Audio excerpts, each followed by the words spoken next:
Hello and welcome back to a brand new Flick Pick live show. It's late, it's Saturday, but the feeling is right, and thank you so much for joining me once again.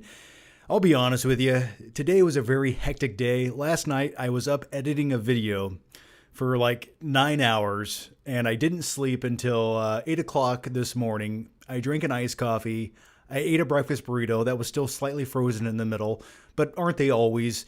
Added some sriracha sauce to that thing and shoved it down my throat and went to bed for 8 hours. So anyway, we're here tonight and there's a lot to talk about, but nevertheless, how are you guys doing? Share your thoughts, your feelings down below. How is life treating you on this beautiful, glorious Saturday night? Let me know. But a few things I want to talk about on this live show. I want to talk about my 2026 Oscar predictions. I have some thoughts, some feelings. I also want to talk about a few new Blu-rays that I've received over the last couple of weeks. Here's one of them. It's the Anaconda Steelbook with Jack Black and Paul Rudd, but we'll dive into that a little bit later. And as always, I want to answer your questions, your topics. I want to talk about whatever you want to talk about. That's what these live shows are always about. So we got some beautiful people in here. We have MedArt Mike in here. How's it going? I agree. Bicentennial Man is a great movie. James Horner did the score. Oh, I love me some Bicentennial Man. That's such an underrated Robin Williams movie. Bicentennial Man, that was the first movie I watched that made me want to get a robot. And then I watched Ex Machina, and that made me not want to get a robot. But either way, Bicentennial Man is a great film. If you've never seen it, highly recommend checking it out. It follows a robot / cyborg's journey into becoming a real person. And what defines a real person? Is it actual organic organs? Is it a soul, a conscience? I couldn't tell you. I'm still trying to figure that out myself. But great movie. And how's it going, man? We got some other people in here. We got Jay Buds. How's it going? We got Big Lex. How are you? You said you're scared. Well, don't get scared. Not yet. Hey, John. Watch any good TV series lately? I finally got around to watching Adolescence. I thought the first episode was really good. The third episode was phenomenal. And it sort of follows a young sociopath, if you will. I like it. I have not finished it, though. I have little in the Oscars, but I'm here for John. Well, thank you so much. All right, so what do you guys say? We just dive into the questions, the topics, and the what have yous. But nevertheless, once again, thanks for joining me tonight. And going live this late, I was curious to see how many people come to hang out. We got 90 people in here, so maybe you guys are all insomniacs and have nothing better to do on your Saturday night. So, hey, thanks for hanging out, man. Do you think Spielberg will do a good Western movie? Is he planning on directing a Western movie? I mean, the last movie he directed with West in it was a West Side Story remake, which I didn't want to see, and I probably never will. But hey, it's a passion project, and he got to make it. So good job, Steven Spielberg. Just make another Jurassic Park movie. That's all I want. That's all I need. Show these no-talent hacks in Hollywood how to make a real film with some magic and dinosaurs that make you feel something. And give your cast, including Jeff Goldblum, something to do in the movie. But that's a story for another time. Okay, yeah, drop a like if you guys want. Push that stupid thumbs up button on YouTube that justifies my existence. I would really appreciate it, and it does make me feel better about who I am and what I'm doing in life. Okay. So the main topic we have to talk about on tonight's live show is I want to talk about the 2026 Oscars and my predictions. And I have some thoughts, I have some feelings. And before we dive into it, I want to know what your thoughts and feelings are on the 2026 Oscars. Who do you think is going to win Best Picture, Best Actress, Best Visual Effects, Best Actor? Let me know all of that down below. Now, when it comes to 2026, for me, this sort of feels like a weak year for cinema. And don't get me wrong, there's been some good movies I've enjoyed throughout the year, but there's not that one profound movie that I feel like that's going to live on through the decades to come. We didn't really get any Pulp Fictions or Shawshank Redemptions or Forrest Gumps this year. We got a handful of decent movies, but the majority of them, I just don't feel like they have that rewatchability, that little special thing about them that just transpires into my soul and it makes me feel cinema. And with all that said, I did enjoy movies like F1 this year. I liked Sinners. There was a few others along the way. And before we dive into my predictions, I want to let you guys know that I'm going to be using a website called Kalshi, which is a trading website, and it uses the market with the predictions and the statistical odds on who's going to win what. And it's a really interesting way to sort of predict the Oscar winners this year, because you can see the predictions in real time. And plus, if you trade just right, well, you can have a profitability on your returns. So yeah, if you guys have some strong predictions, and I have a couple, there's money to be made. And with all that said, let me give a quick mention to Kalshi, who's helping sponsor this video, and then we'll dive into my Oscar predictions. So here it goes. Enjoy. So the Oscars are coming up on the 15th, and right now you can actually trade on them in all 50 states. Let me tell you what I'm talking about. Kalshi, it's the largest prediction market where you can trade on things like movies, music, sports, and politics, but I prefer movies. And today we're looking at what Kalshi's Oscar markets are predicting. Who's going to win Best Picture, Best Actor? And as a dude who likes movies, I think this makes the Oscars more fun. You can predict who's going to win, and you get something from it. I don't know, I kind of like it. On Kalshi, you can see which nominees the market thinks will win and how the odds are moving. So here's a quick example. If the market is trading at 50 cents and you pay 50 cents and you're right, you get $1, so doubling your money. Here's another example. Right now it's predicted Timothée Chalamet for Best Actor and it's around 44 cents. With that example, if I trade at $100 and that prediction ends up being right, I will see a return of $225 if he wins. If you want to check out the markets yourself, go to kalshi.com/flickpick and use code flickpick to get $10 when you trade $10. I got myself a delicious Diet Dr. Pepper. Must have drank myself about 14 Dr. Peppers. Okay, what movie is that from? Okay, so once again, guys, definitely use the link down below if you guys want to use Kalshi to potentially earn some money on your predictions this year for the Oscars. I think it makes it more fun, in my opinion. Okay, so here's the Kalshi app, and these are the predictions this year on who's going to win what. So I wanted to break each one of these down and sort of talk about my thoughts, my feelings along the way. But let's start off with the big one, and I want to hear what you guys have to say. Who are your predictions? Let's start with Best Picture of 2026. Okay, so the odds favored are One Battle After Another. Now, when it comes to One Battle After Another, Paul Thomas Anderson is a top-tier director. And I thought One Battle After Another was a standout movie of 2026. I sort of enjoyed the experience for the most part. I thought DiCaprio as the character Bob Ferguson was awesome. I enjoyed the dark comedy that the movie had. I enjoyed Sean Penn as Colonel Lockjaw. He was a little bit over the top, and his veins looked like they were going to pop out of his biceps. But nevertheless, I would not say it's my favorite movie of the year. I wouldn't even say it's in my top 3 or 4 Paul Thomas Anderson movies. I much prefer Boogie Nights or There Will Be Blood. I think those are both instantly better films that will stand the test of time. But with all that said, the odds favorite this year at a 77% is One Battle After Another to win Best Picture. The next one at 20% is Sinners. Now, I liked Sinners. I might even say I liked Sinners a little. I think I liked Sinners way more than One Battle After Another.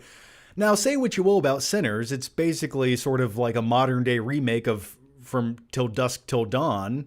You know, the Tarantino written movie starring George Clooney and Tarantino with that glorious Selma Hayek scene. Just putting it out there. It's really good stuff. But anyway, that's at a 20%. Then you have some movies that not many people have probably, well, Hamnet, I have not seen, nor can I pronounce. Then at 2%, you have Marty Supreme. And then you have Sentimental Value. Did not see Sentimental Value. Sounds like a Lifetime movie. Maybe it was a great movie, but that's at 1%. So, I would probably agree. I feel like One Battle After Another will probably win Best Picture of the year. And I think the reason that's going to win Best Picture is because there's a very strong possibility that Michael B. Jordan will win Best Actor. So, like, he'll get the Best Actor award, but not Best Picture. And I think it's all about politics in Hollywood. So I feel like that's like the consolation prize if you can't win Best Picture. But anyway, what do you guys think about this? Michael B. Jordan is good in Sinners. I thought he was great. I like me some Michael B. Jordan. Isn't it sort of a knockoff of T2? One Battle After Another? Yeah, you have a protector trying to save his teenage daughter, and there's a killing machine after her. Yeah, Sean Penn was essentially the T-1000 in One Battle After Another. Except T2 Judgment Day is a far superior and better movie. All right.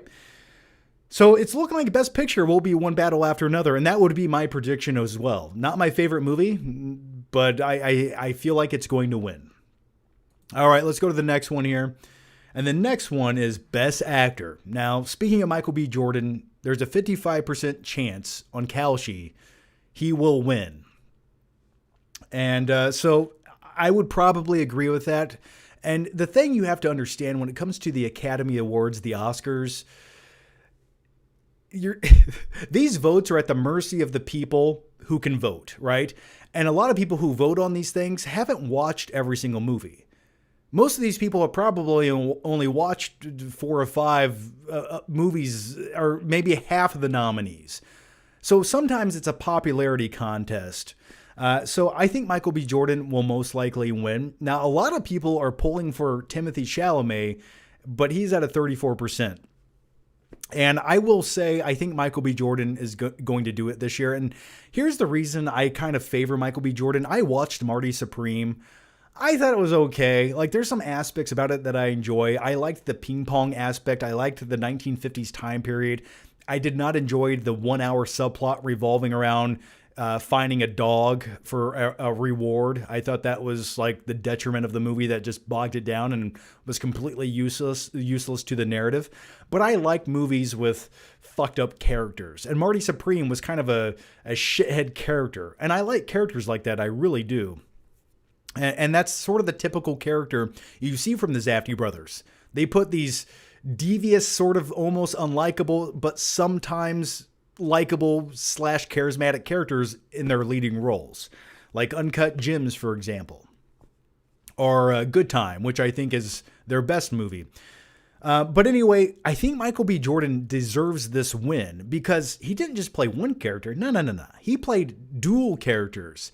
And when it comes to the technical aspect of pulling that off with having another character in your film also played by the same actor, and to line all those things up and coordinate it from a technical standpoint, I think that's a bit more, I think that's more of an achievement.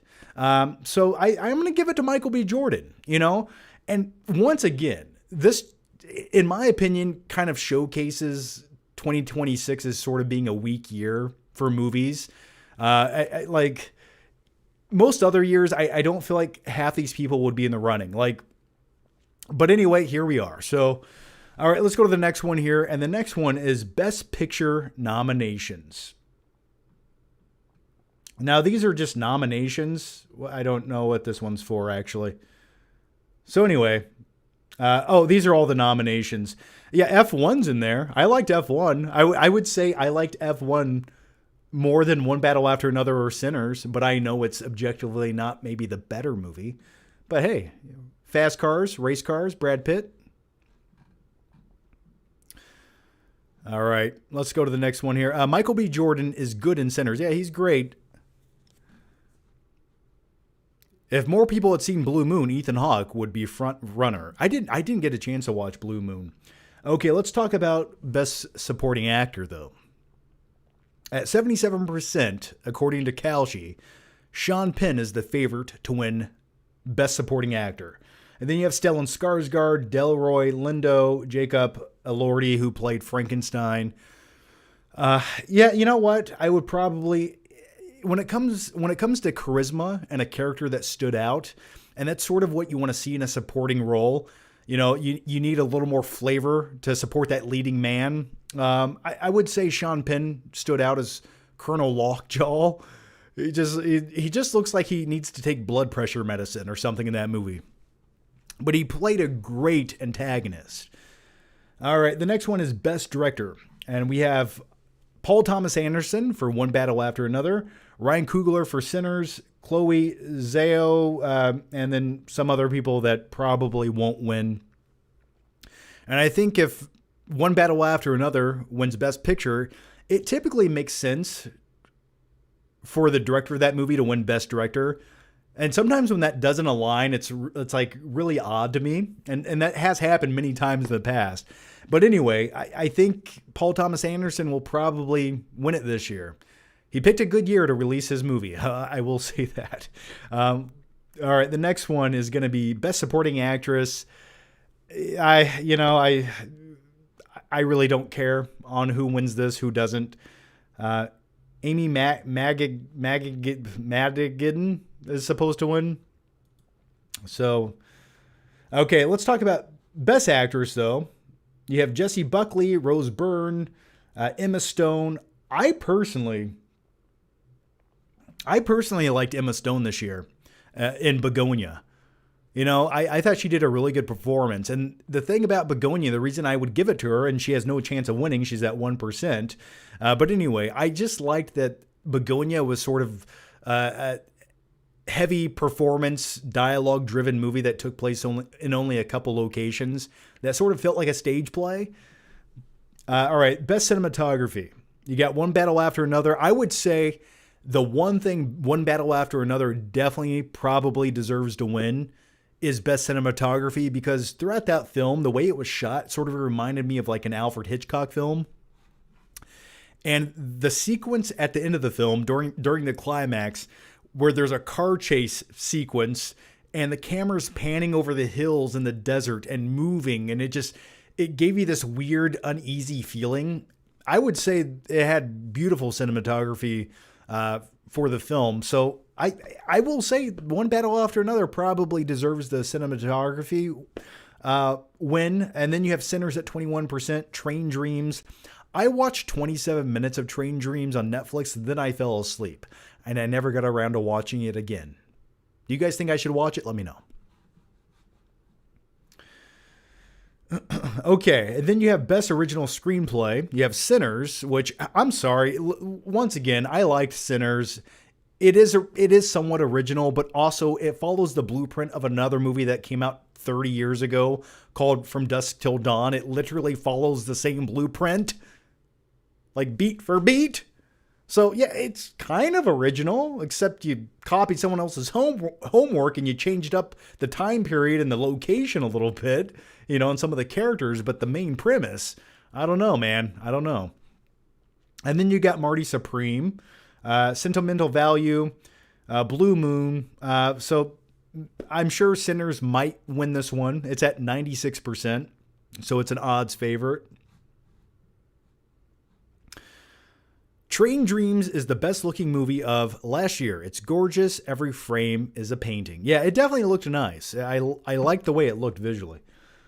You have Best Animated Feature Film here. You have K-Pop Demon Hunters. I'd never watched that. I've heard great things about it, but it's at 94%. Then you have Zootopia 2. That just felt like kind of a movie Disney crapped out with IP on it. I think Zootopia 1 was the far better movie. Zootopia 2 was not very good. My wife loves the movie, and we both agreed it was just sort of instantly forgettable. Then you have Arco, Little Emile, Elio, which I did not watch. I don't think anyone watched Elio, and that's why it has a 1%. So it's looking like K-Pop Demon Hunters will probably win Best Animated Feature Film. Let's scroll down here. Some of these ones are a little bit boring. All right, Best Original Song, Golden, I Lied to You, Dear Me. What is Golden? What is that? I don't even know what that is. I don't know. When it comes to Best Original Song, for me, if I had my personal pick, and I'm a bit biased, but hear me out for a second, because all film is subjective, so I'm allowed to have a subjective slash biased opinion. But I think the score for F1 by Hans Zimmer was everything I wanted when I drive down the road in my car to listen to Hans Zimmer music. It's almost sexy. That's the best way I can describe it. And that's probably why I've received 2 speeding tickets in the last 6 months. Thanks, F1. Thanks, Hans Zimmer. But anyway, I think the F1 score should win this. All right. So anyway, best film editing. You have One Battle After Another, F1, Sinners. And I like how F1 has 13% likelihood to win, but it's One Battle After Another is going to take this one. I think the movie was edited very well. But F1, when you cut together those race sequences and it's going real fast back and forth, and I watched the making of F1, the behind the scenes, and I did watch a feature how they were breaking down how they edited the racing sequences. It was really fascinating stuff, but I think One Battle's taking this one as well. There's a really stupid category on here. Who will attend the Oscars? Kylie Jenner, Hudson Williams, Leonardo DiCaprio. I don't care. Okay. The next one, and some of these get a little crazy here. Best original score. Sinners is the likelihood to win at 94%. I think F1 should, just putting it out there. Best sound. Now, this is interesting. Best sound, you have F1 with 79%, Sinners at 19%.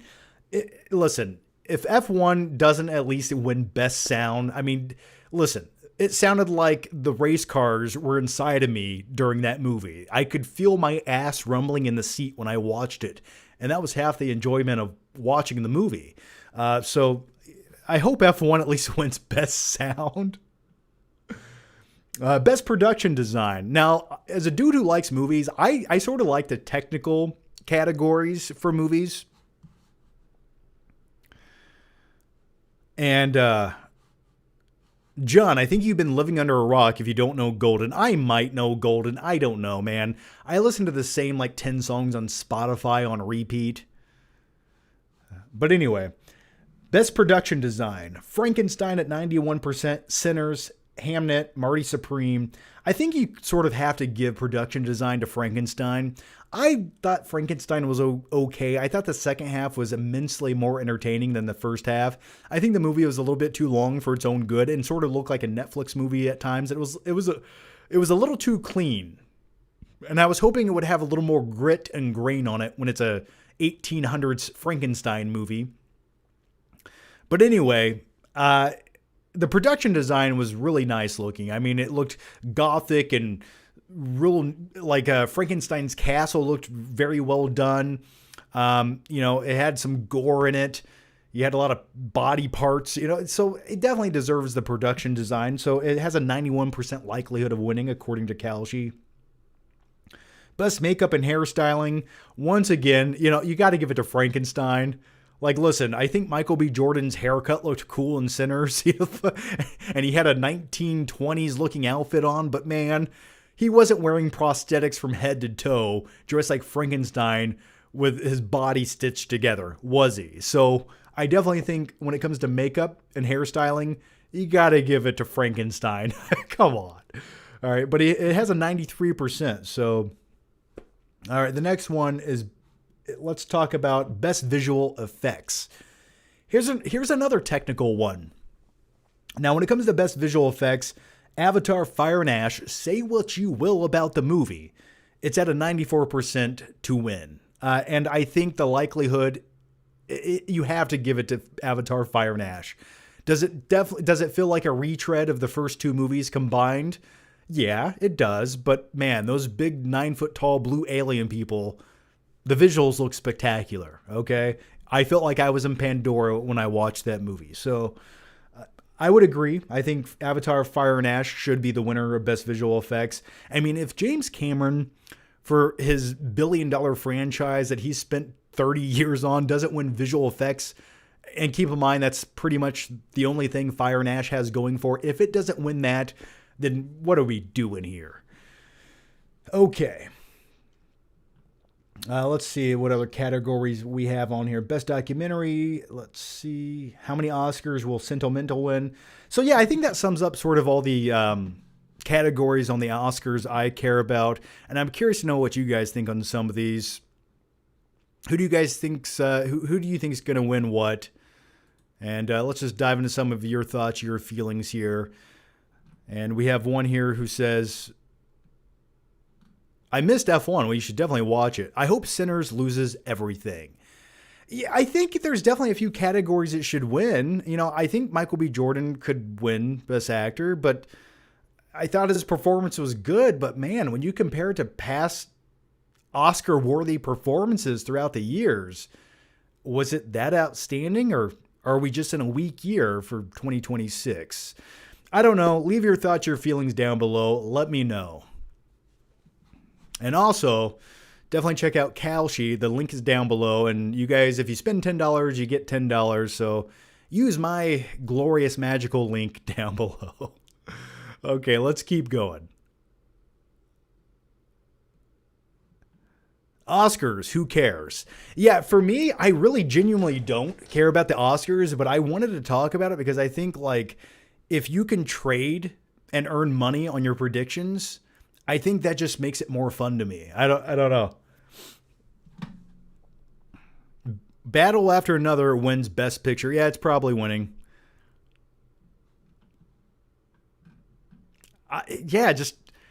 Just to be super negative with all of you, I just think it was a really shitty year for Academy Award worthy movies. I really do. I think it was a very weak year. Like, I'm just saying, if politics didn't play a part in things, like, I think Jonathan Majors now says, now if he had, not been, hadn't gotten in some trouble, like his performance in Magazine Dreams for me was better than any performance I just mentioned on any of these lists. Like Michael B. Jordan's performance compared to Jonathan Majors' performance in Magazine Dreams, it's night and day, man. Like, talk about dedication to a role and just like completely immersing yourself into it, where I bought him. I'm talking about Jonathan Majors' character as this character who's like obsessed with working out, who just might be on the spectrum to some degree, but man, it was a great performance. Jesse Plemons should win.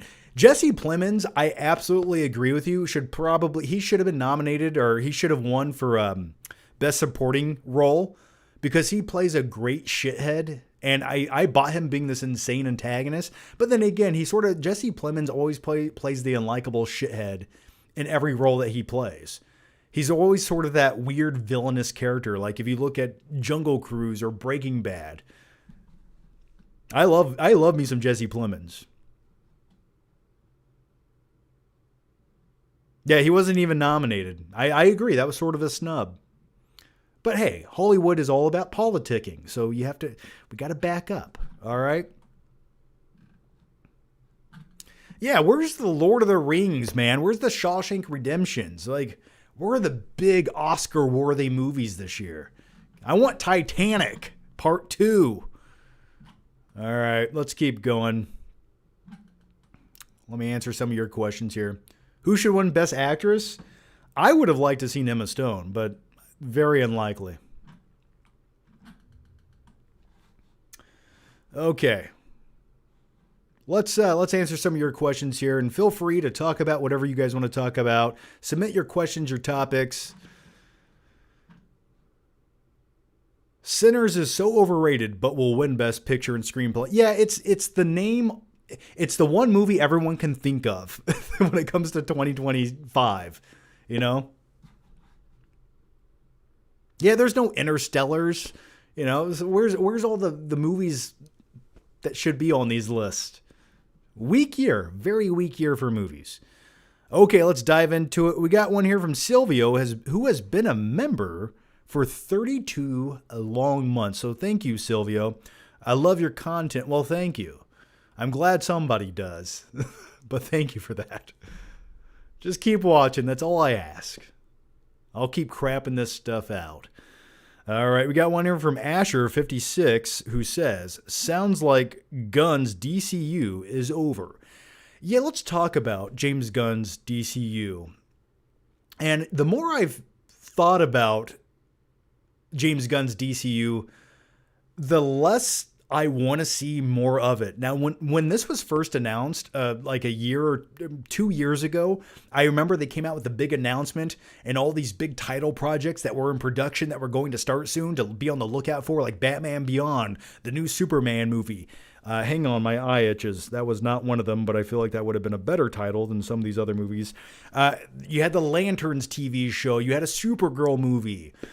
And I remember this announcement like it was yesterday, and I was sort of excited for it. I was like, okay, the DCU is going to get their stuff together and have a strong direction and be cohesive and not just make it up as they go.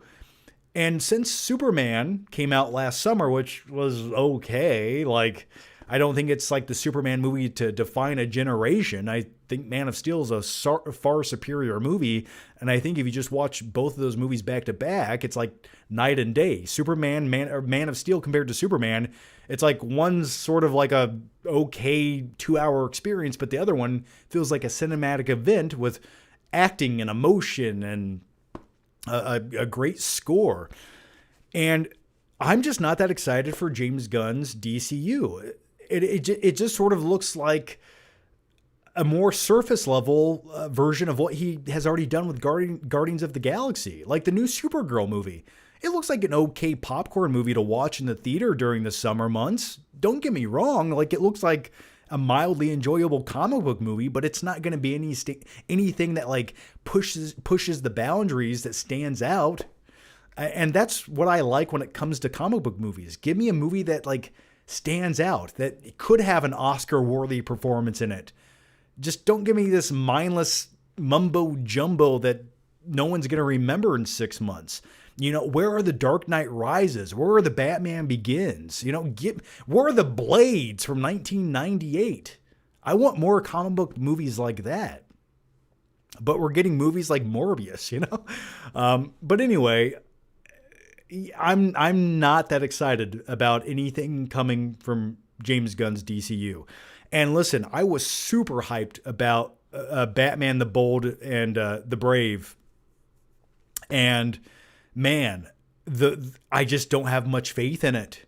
I feel like they're not going to do what they should with a new Batman movie, where it could be fantastical and gritty and feel like the Batman animated series brought to the big screen or something like that. I just don't think we're going to quite get there. But hey, I will hold out hope. But this universe that all these characters are starting to exist in, it just doesn't feel all that exciting to me. And the more I see of it, like the Lantern series, we talked about that on last week's live show, and man, it has a Green Lantern logo in it. It's called Lanterns. You have characters like Hal Jordan, but it just looks like True Detective meets Yellowstone. like it's so monochromatic. It's like nothing about it screams Green Lantern. It's almost like they didn't want to make a Green Lantern show, but they were forced to do it. So, I don't know. The Penguin was a great show.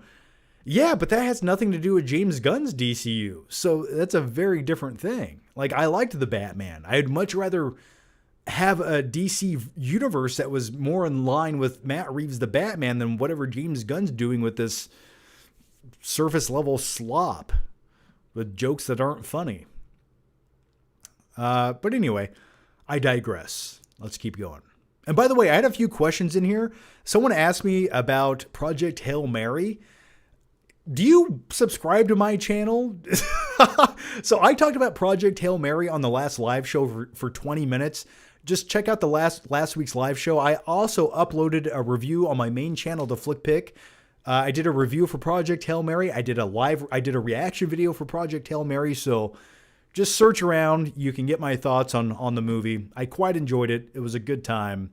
And I loved the book. And I will say it's a solid adaptation, but just a little bit more condensed.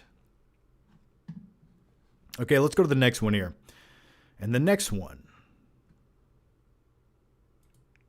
comes from Alan Smithy 9227. How's it going, Alan? And by the way, thank you for the very generous super chat. And every super chat, $5 or over, gets a magical party popper right to the face. Just for you, Alan, but here it goes, man. Yo, John, is it okay if I think that One Battle After Another sucked and Sean Penn's performance was obnoxiously grating and the plot and relationships made no sense, or does that mean I'm media illiterate, plebeian Philistine?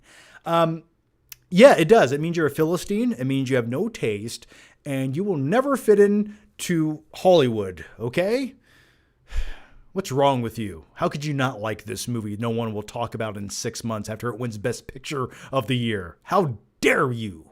Yeah, I thought it was kind of a discombobulated movie. Like, I liked a couple of the characters, but no one interacted in a realistic way that made me feel like they had any real relationship or chemistry.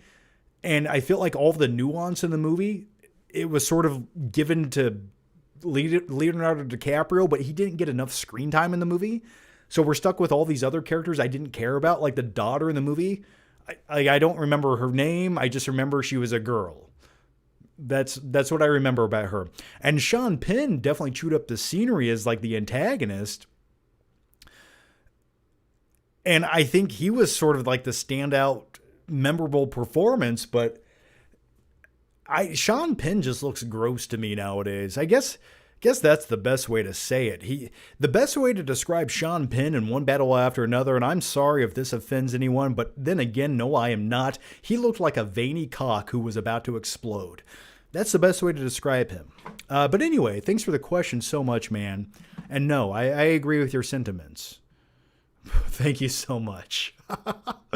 All right, we got one in for Big Alex. Or I'm sorry, Big Lex. How's it going, Big Lex? How are you tonight? Did you see the new horror, Undertone? Thoughts? Love the show. I have not watched Undertone yet. Was it a good movie? It's been a really busy week for me. I'm transitioning into a different job, and I've had a lot to do this week. And it's been a bit hectic and emotionally draining. But anyway, I have not watched Undertone. I would like to watch it. Did you guys like it? Please let me know. Please, honestly, tell me in the comments if you guys liked Undertone. Would you recommend it? Alan Smithy says, I used to live in Hollywood, actually in Las Palmas? Anyway, I've been to Los Angeles probably 10 times. And every time I've been there, it was YouTube related to make videos or go to a publicity event or a press junket or something like that.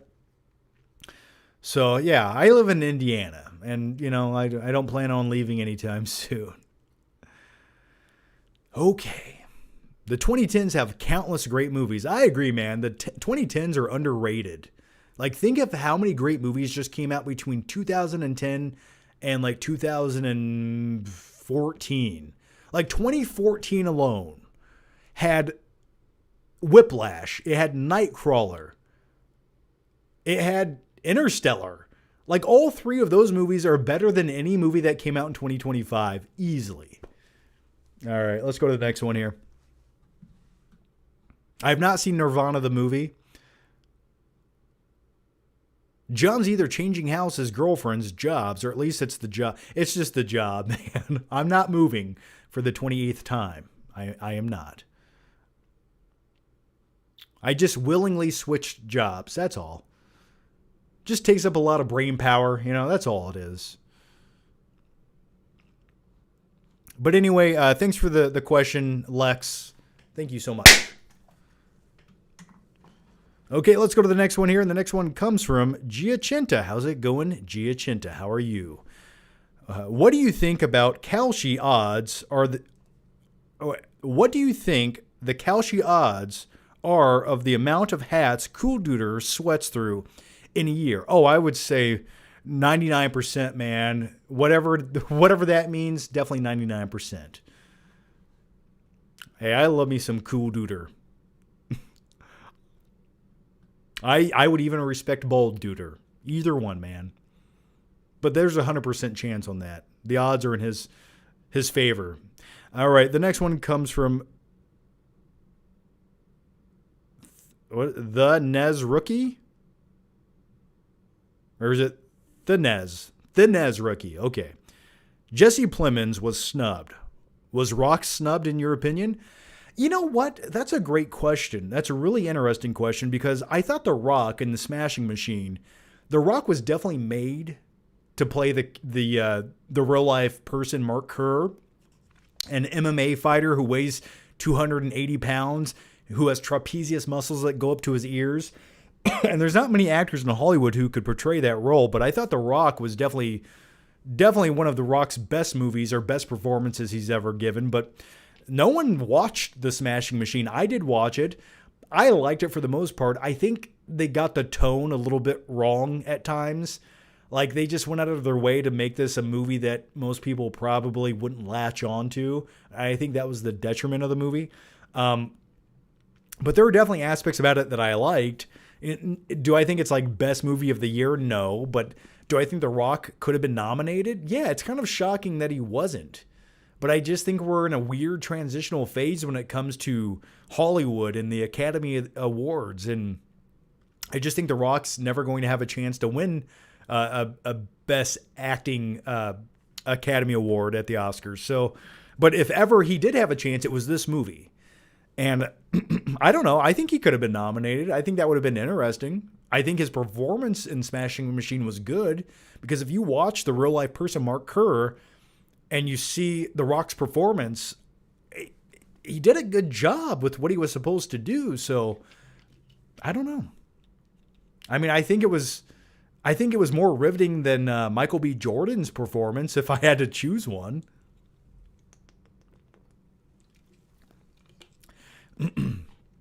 Okay, we got one here. Callie Coma, how are you tonight? Smashing Machine or Iron Claw? Well, you have an MMA movie versus a pro wrestling movie. So I think Iron Claw was the better movie. I think it has more rewatchability. I liked Zac Efron in it. And once again, Zac Efron in that movie, man, the human growth hormone was strong. The dude's head is getting bigger and bigger by the year. But hey, I like me some Zac Efron. You know, even though he looks like a Lego character at this point, I still like the guy. I liked Iron Claw quite a bit. I thought it was a good movie. I have not rewatched it since it's come out. I have it on Blu-ray back there. I should go back and revisit it at some point soon. All right, let's go to the next one here. And the next one's going to come from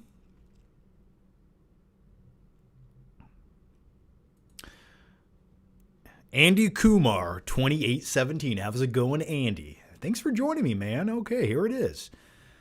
AI professor claims the universe is a simulation created to develop superintelligence.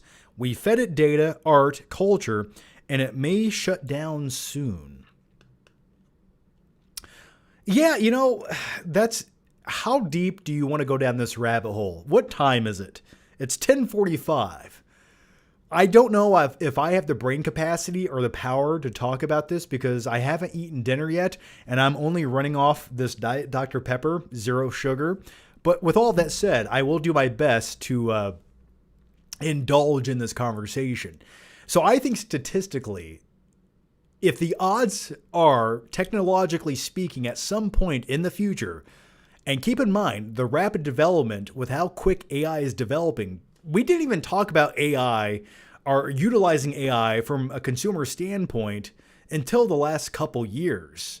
And then 5 years ago, no one was really talking about it unless you hypothetically talked about it in sort of a fictional sense, like in Terminator, if you will, right?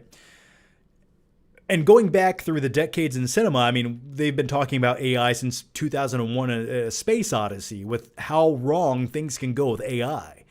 And I think when it comes to predictability, I think at some point, if you put all of your eggs in one basket, AI is definitely going to screw over humanity. It is going to become too smart, somewhat self-aware, and look at humans as cockroaches. So I think AI will completely be the detriment to the human civilization at some point. Now, don't get me wrong, it's a useful tool. Like when I type out long things and diatribes and I can just correct all of my grammar by copy and pasting it into ChatGPT and it cleans that shit up and makes me look like I'm not completely incompetent or have the IQ of Forrest Gump, it's useful in that sense. But I think, if you ask me, we should just stop right now. We have enough technology. AI is at a good enough point to be useful. But if you keep going with it, it starts correcting things that shouldn't be corrected. It takes jobs that it shouldn't take. And you can already see the writing on the wall. It's just going to exponentially get more technologically advanced as the next decade or two. Imagine what AI can do in another 100 years. Like, go back 100 years. We were in the 1920s, okay? Like, we were in the 1920s. Look at life back then compared to now. Now go 100 years into the future. It's scary, man. So I think if you can eventually develop an AI that becomes so advanced, we eventually will be able to create a simulation where in the simulation, you have things like people that have their own consciousness that can exist in that simulation, and they'll think this is their reality. So if you can eventually get to that point, who's to say that we're not already there? I think it's more likely that we are in one than we aren't. So it's kind of scary when you think about it. It really is. Like the dumbest way I always explain it is play Grand Theft Auto. Imagine if every NPC character in Grand Theft Auto had consciousness and literally thought this was the universe that they exist in. Like, these are the rules of physics that apply. Am I going off on a weird tangent? Should I just shut up now and stay in my lane? Anyway, let's just keep going. Yes, we are in a simulation. I'm not real. I'm just telling you guys, I'm not real. I'm just made up. And one day I won't be real. And then one day what's going to happen is you can just get on ChatGPT and say, okay, give me a flick pick video, make him a little bit hyperbolic, sort of douchey, have him talk about movies, a few witty one-liners along the way. Boom, go. Give me that video. And it will create a video like you're watching right now. I don't know, man. It scares me. It scares me inside. Also, AI can easily recreate the Nostalgia Critic. We already have robots replacing servers. Yeah, man. How many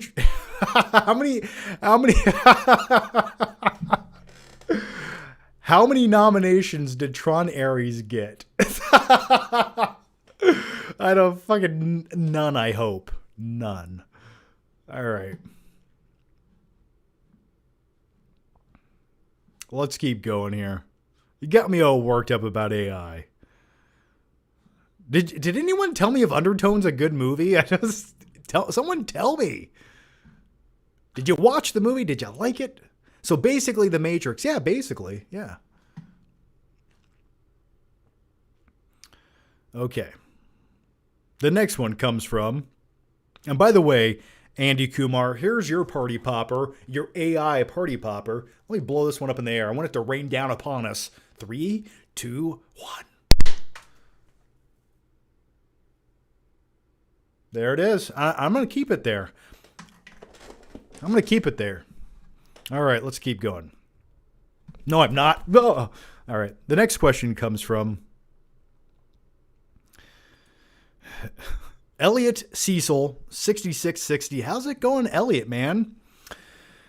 I propose to now. What? I'm sorry. I proposed to my now fiance in December. What's the probability we break up before the wedding in October? Well, that really just depends. I'm going to give it a 50-50. So good luck with that. And I think we should all take trades on this. 50-50. What are the odds Elliot and his fiance make it? When's the wedding date? October? I think you got a 50-50, man. Just play your cards right. By the way, congrats, man. My wedding was also in October. Didn't you tell me this once? Didn't you say it was like in late October? I feel like it was later October. Anyway, I like October, man. I like the fall season. It just smells more crisp. It smells better. It makes me happy. Johnny recreating There's Something About Mary, but with party poppers. Yeah, you're right. All right, never mind. I was going to say something about party poppers, but never mind. All right. And by the way, Elliot, congrats and thanks for the question. I think you'll make it, man. I think you guys will make it. I'll give you a 96%. How's that? All right. Johannes Gerald. How's it going, Johannes? FYI, the Academy has finally implemented a rule for the 2026 Oscars requiring all members to watch every nominated film in a category before they are allowed to cast a vote in the category. Crazy it took them so long. Well, yeah, it's cool to say things like that, and it's like you can say, yeah, but we had everyone voting. They had to watch the movies. Okay, how do we know? Are we giving them a quiz, a pop quiz in every single movie this year if they voted? Are we having them come in for a proctored test to prove that they watched all of these movies and asking them 7 multiple choice questions? No, we are not. And most people voting haven't watched every movie because it's impossible. And like, I watch movies more or less for a living. And I can't watch every single movie that comes out, nor do I want to watch every single movie that comes out. Some movies just look like ass juice based on their trailers. Some movies just look boring. In some movies, I just don't have the time to watch if I'm not that curious or interested in watching them. So I highly doubt everyone who voted watched every single nominated film that they voted on. I'm just putting it out there. It feels highly unlikely. Uranium Cranium, how's it going? John, did you already deride The Bride? Listen, speaking of movies I have no interest in that don't look very good, that remind me of ass juice, The Bride. That just looks like a movie that would have come out in 2008, maybe 10, that should have been a hardcore musical, but couldn't quite commit to the concept. That might have been a movie that Lady Gaga was starring in or something. The Bride just looks like it was inspired by The Joker Part 2. And that's not good inspiration for a movie. It just looks bizarre. It looks like a weird fever dream. So I have not watched The Bride, and to be completely honest with you and transparent, every time that trailer came on in the theater when I was waiting to watch a movie, I would look over at my wife and go, that just looks fucking terrible. And everyone in the theater would just be like, oh. Like, getting through the trailer was a chore. I was tired of watching it. So no, I haven't watched it. And I probably never will. And I haven't heard anyone say like, oh, I really liked that movie. I have not heard that from one person. Have you? Let me know.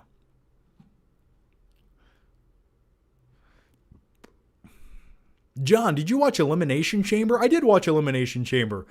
I was almost going to go to it, but tickets were insanely overpriced. I thought it was sort of a mediocre PLE when it comes to WWE. But the good news is Saturday night's main event's coming to Fort Wayne, Indiana, May 19th. So that's right here in my hometown. So I'm definitely going to that. So I'm glad I didn't blow my load going to Elimination Chamber. John, did you see my super chat? It's probably coming up, man, if I haven't gotten to yet. I'm about 20 minutes behind on the questions. So I'm going to get to all the questions, I promise. Keep them coming. We're going to hit every single question that you guys ask. I might see the Michael Jackson movie. Yeah, it looks okay. Stuckman liked The Bride. Did he? I don't know. I have not seen that review. Uranium Cranium says, but John, The Bride was directed by Nightcrawler's sister. Yeah, I know it was directed by Maggie Gyllenhaal. I understand those things.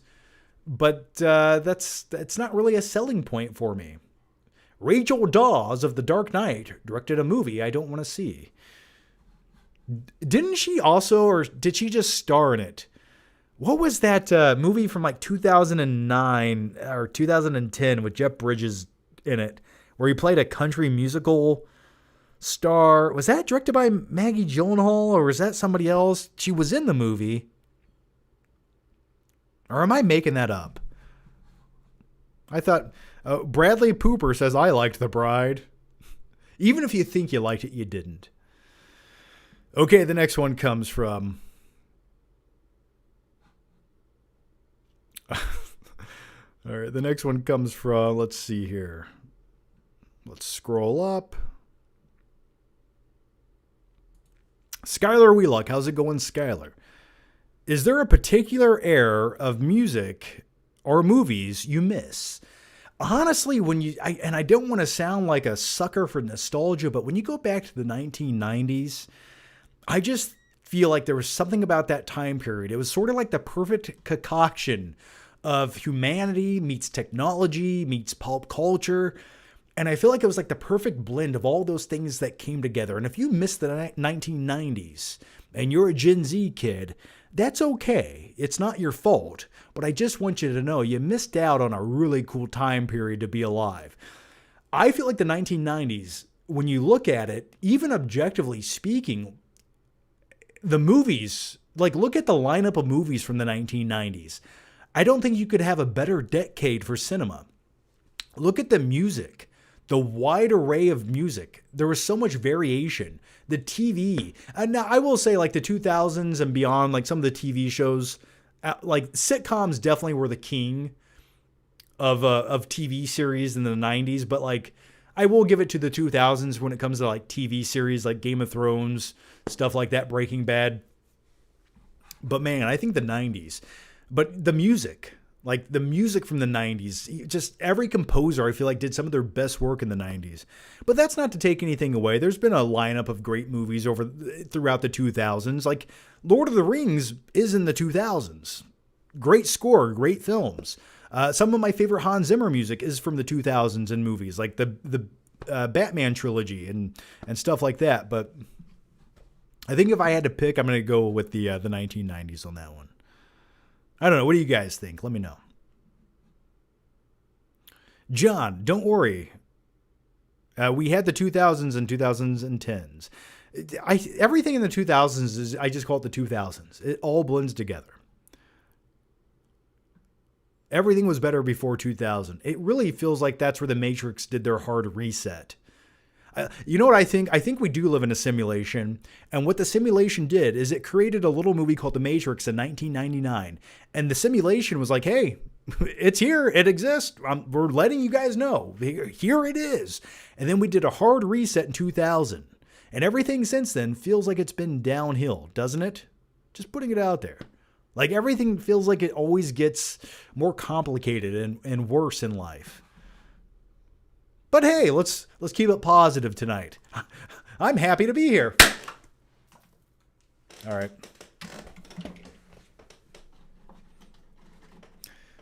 2002 was the biggest movie box office ever. That was Lord of the Rings, right? What was 2000? What else was 2002? Was that the biggest box office ever? 2002? What came out in 2002? 2002 biggest box office movies. Let's see. Oh, yeah. So this makes sense. Okay, here we go. So let's zoom in on this bad boy. There we go. Okay. So 2002, you had Lord of the Rings, The Two Towers. So it made $923 million. Yeah, but Titanic made more money in 1997, so whatever. Harry Potter, Chamber of Secrets, okay. Spider-Man, Star Wars Episode 2, Men in Black 2. So yeah, here's the juggernaut. Star Wars, Spider-Man, Harry Potter, Lord of the Rings. And keep in mind, these are all like brand new big movies. I missed that as well. So each one of these felt like an event. And each one of them has stood the test of time. But let's go way down the list here. What else? Men in Black 2 sucked. Die Another Day. That movie really sucked. Signs. I like Signs. Ice Age. Can I tell you something about me? I'm going to give you a confession right now. I've never completely watched any of the Ice Age films. I get it. It's Ice Age. Dennis Leary voices a saber-toothed tiger or something, right? And there's a little squirrel chasing after his nuts. Let's keep going. Minority Report, phenomenal movie. Catch Me If You Can. Was there 2 Spielberg movies in 2002? Huh. Because he directed Minority Report and Catch Me If You Can. Austin Powers Gold member. Scooby-Doo, Triple X. Oh my God, Triple X. All right. Yeah, 2002 was 2002 was a pretty decent year for movies. Panic Room, The Scorpion King, talk about top tier cinema. The Santa Claus 2. Isn't that crazy? The Santa Claus 2 could make $170 million at the box office in 2002. Isn't that crazy to think about? All right.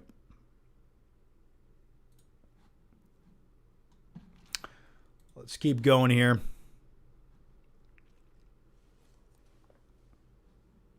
Leo and Catch Me If You Can is excellent. Oh, Catch Me If You Can is one of my favorite movies of all time. It's in my top 20. Frank William Abagnale, that's the character he plays. I love movies about criminals, and Catch Me If You Can is like top tier. I love that dynamic between Leo and Tom Hanks in the film. And I just like movies about criminals, like intelligent, likable criminals. Like Nightcrawler, there you go. All right, let's keep going here. And the next one comes from, let's scroll up here.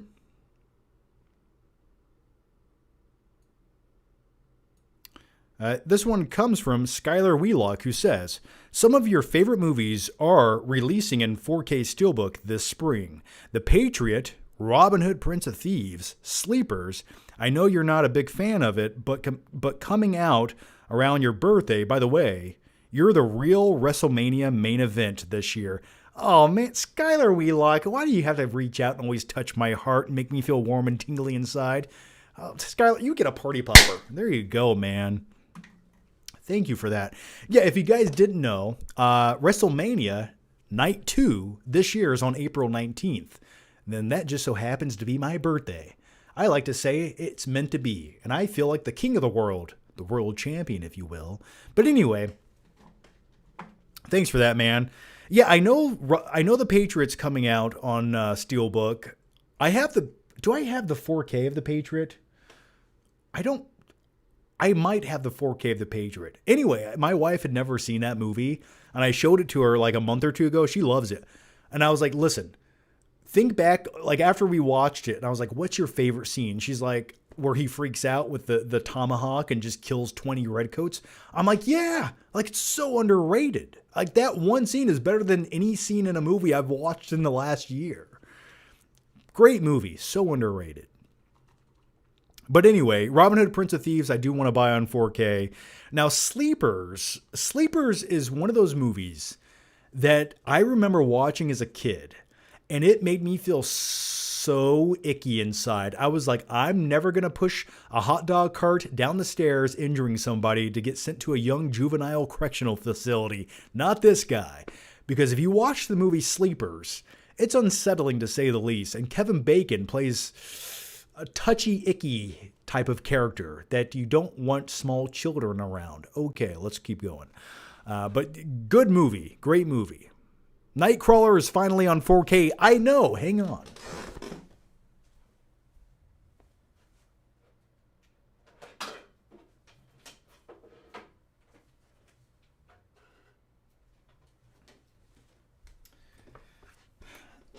Now, you got to do a better job keeping up with the live shows, man.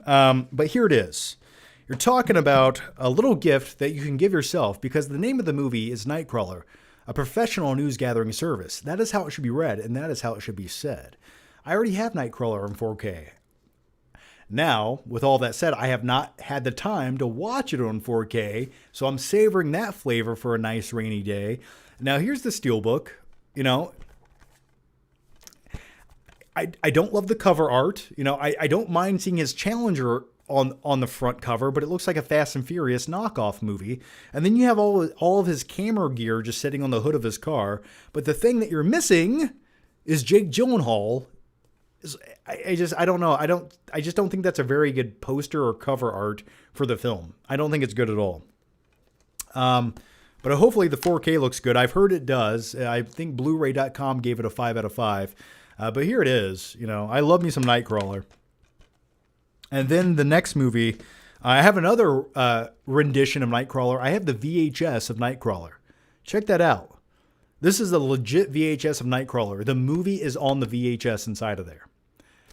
So here's the VHS cover. This was made by a friend of mine, Kadi Video, Kadi. Check her out on Instagram. She sells a whole bunch of VHS versions of modern day movies and does sort of like a retro re-release of them with cool VHS artwork. So I love that. She sent that to me and I cherish it. It's on my top shelf back there. And then I also have the Mondo Steelbook Blu-ray of Nightcrawler here. So, okay. They need to put Michael Crichton on 4K. It's Clooney's best movie and so underrated. I've seen it once. I thought it was okay. I much prefer him in something like, I don't know, like Ocean's 11. I even liked the George Clooney movie quite a bit called Up in the Air, where he's a guy who fires people for a living. I thought that was a really interesting movie. Nightcrawler from X-Men? Yeah, you got it, man. Yeah, Cyclops is his best friend in the movie. All right, let's keep going. The next one comes from Skylar Wheelock once again, who says, you have to go on a planes, trains, automobile style journey with one wrestler. Which wrestler is your John Candy? Oh, so I got to be Steve Martin? Okay. I guess I would align better with Steve Martin. But anyway, here it goes. For some reason, I get you and Otis vibes. Otis seems like a nice guy. I don't know. How about Rhea Ripley or something? Can Rhea Ripley come? Or how about Randy Orton? I'll bring Randy Orton with me. Cody Rhodes seems like a nice guy. We can go with Otis. That's fine. Let's go with Otis. All right. Thanks for the question. People are probably like, what are you guys talking about? Here, I'll show you who Otis is from WWE. Now think of John Candy. Okay. Picture John Candy. And here's Otis from WWE. So you get the point, right? All right. All right, let's go to the next one here. And the next one comes from Marcus F77110. How's it going, Marcus? Thanks for joining me tonight, man. And your question is, have you seen Roofman, best movie from last year? I did watch Roofman with Channing Tatum, based on a true story about an escaped convict who then hides out in Toys R Us for like 6 months. And I thought the concept was really good. I think the movie itself was good. I think it's worth a watch. You know, I thought it was a good movie. I don't know if I'd rewatch it again, but when you talk about movies based on criminals, I think it's definitely one of the better ones from recent years. And I liked the entire vibe of him hanging out in a Toys R Us. And like, I almost related to it. Like, listen, if I escaped prison and I wanted a safe place to live in, I think a Toys R Us would be a good place. But I liked throughout the film when he has to like maneuver around the security cameras and all he eats is peanut M&Ms and he plays with toys and rides bicycles late at night. I liked all of those things. Yeah. I thought Roofman was decent. John, have you seen the trailer for WWE 2K26? I have not. Well, no, I have. I don't play wrestling games. I used to back in the back in the N64 and PlayStation 2 era. But I just don't like the functionality of wrestling games. I like watching pro wrestling, but the games I'm not really a big fan of anymore. Like I used to play N64 I used to play N64 No Mercy quite a bit, and then I played Here Comes the Pain, and I haven't really played any WWE games since then.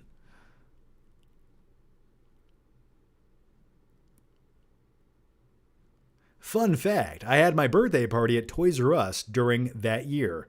That's awesome, man. I had a birthday party at Chuck E. Cheese when I was a kid, and I just remember some kid, I don't know if he was a kid that came to my birthday party or was some other kid just at Chuck E. Cheese, but someone had vomited in the ball pit, and I remember like everyone freaking out. And then I remember the animatronics of Chuck E. Cheese that would dance around, but the animatronics are kind of shitty and worn out. So they like, one of them doesn't quite move. The other one looks like a robot that's going to just like become artificially self-aware and just stab you in the neck as you're eating your cheese pizza. But anyway, Chuck E. Cheese, man, it's a great place. It really is. And then I think the last like childlike birthday party I had, it was in the early 2000s. Maybe this was like 2001. I had a birthday party at a laser tag place, and that was pretty cool. And before we went to laser tag, we went and saw the movie Freddy Got Fingered for my birthday. So Freddy Got Fingered and then laser tag. Could you imagine a better day for a 14-year-old boy? No, you could not. Good times. John, didn't you go to TMNT after watching TMNT 3? Did I say that once? Yeah. Did I say that on YouTube? I vaguely remember doing that. Yes. It was not my birthday party though. Lee B Films, did I say that in a YouTube video? Please let me know. How do you know more about my life than I do? Okay. All right. That's weird, man. Let me know, please. All right. Let's keep going. Cali Coma has become a member, so thanks for that, Cali Coma. All right, we got one here from Johannes Gerald. How's it going, Johannes? I also really liked Begonia. Emma Stone was great, and Jesse Plemons too. But John, I don't think it's really fair to say you think Emma Stone should be Best Actress if you probably haven't seen all the other nominees yet. Correct me if I'm wrong. Well, yeah, but also that performance needs to be in a movie I like and want to watch. So if it's not, then why would that be my favorite? Like, I could watch a great performance in some art house film, but it's not going to be a movie that I maybe enjoy that much. I just really enjoyed the performance by Emma Stone. For all the movies I've seen, that's the one I enjoyed the most when it comes to a female performance this year. So when it comes to movies, yeah, it's subjective. Did I see the other nominees? No. But did the people voting also watch every other nominee? Probably not. But then again, I'm not voting, so it doesn't matter. I'm just telling you which one I liked, man.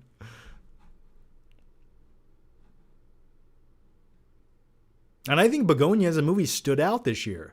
It was a nice little simple movie.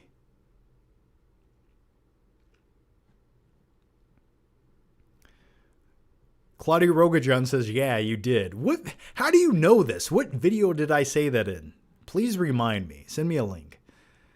Superbad is my favorite Emma Stone movie. I liked Emma Stone in Superbad. That was probably like one of the first times I remember seeing Emma Stone in a big Hollywood movie. Okay, let's go to the next one here. And the next one comes from Skylar Wheelock once again, who says, Is Leonardo DiCaprio's performance in Blood Diamond one of the strongest of his career, and strong enough that he arguably should have beaten Forrest Whitaker for the Oscar that year? Now, when it comes to the movie Blood Diamond, if you guys have not seen Blood Diamond, we're going to talk about this just for one moment, because this is one of those underrated movies that no one talks about, not a ton of people have seen, and it doesn't get enough credit that it deserves, but it's a damn good movie. And I like me some Blood Diamond. Now, in this movie, you have Leonardo DiCaprio, who plays this hired mercenary who's a diamond smuggler in Africa, and there's a lot of blood diamonds in Africa. And it follows that. It's loosely based on a true story. You have Jennifer Connelly here who plays a journalist. And it's this relationship between these two actors, these two characters. It's a great movie. I cannot recommend watching it enough.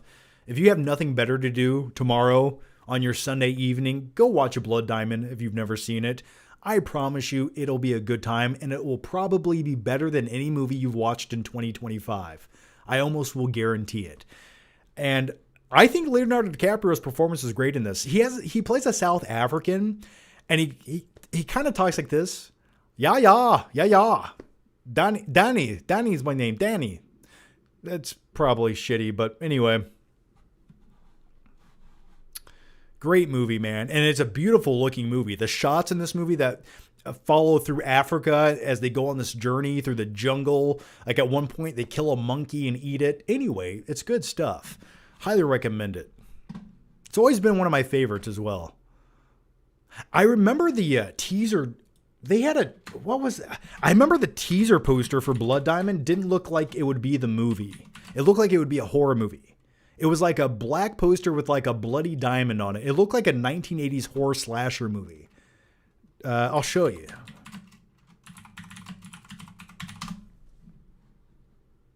Is this it? Yeah, here it is. Yeah, see that? That was the original teaser poster for Blood Diamond. Just a bloody diamond. I don't know. I think they came to their senses and they were like, maybe we should put Leonardo DiCaprio on the poster. Anyway, great movie.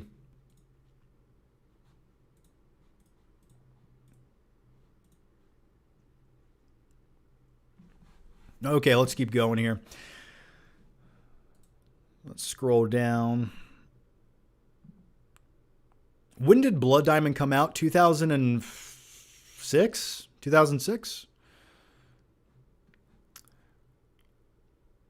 Yeah, it had authentic direction and drama, absolutely. Okay, let's go to the next question here, and the next one comes from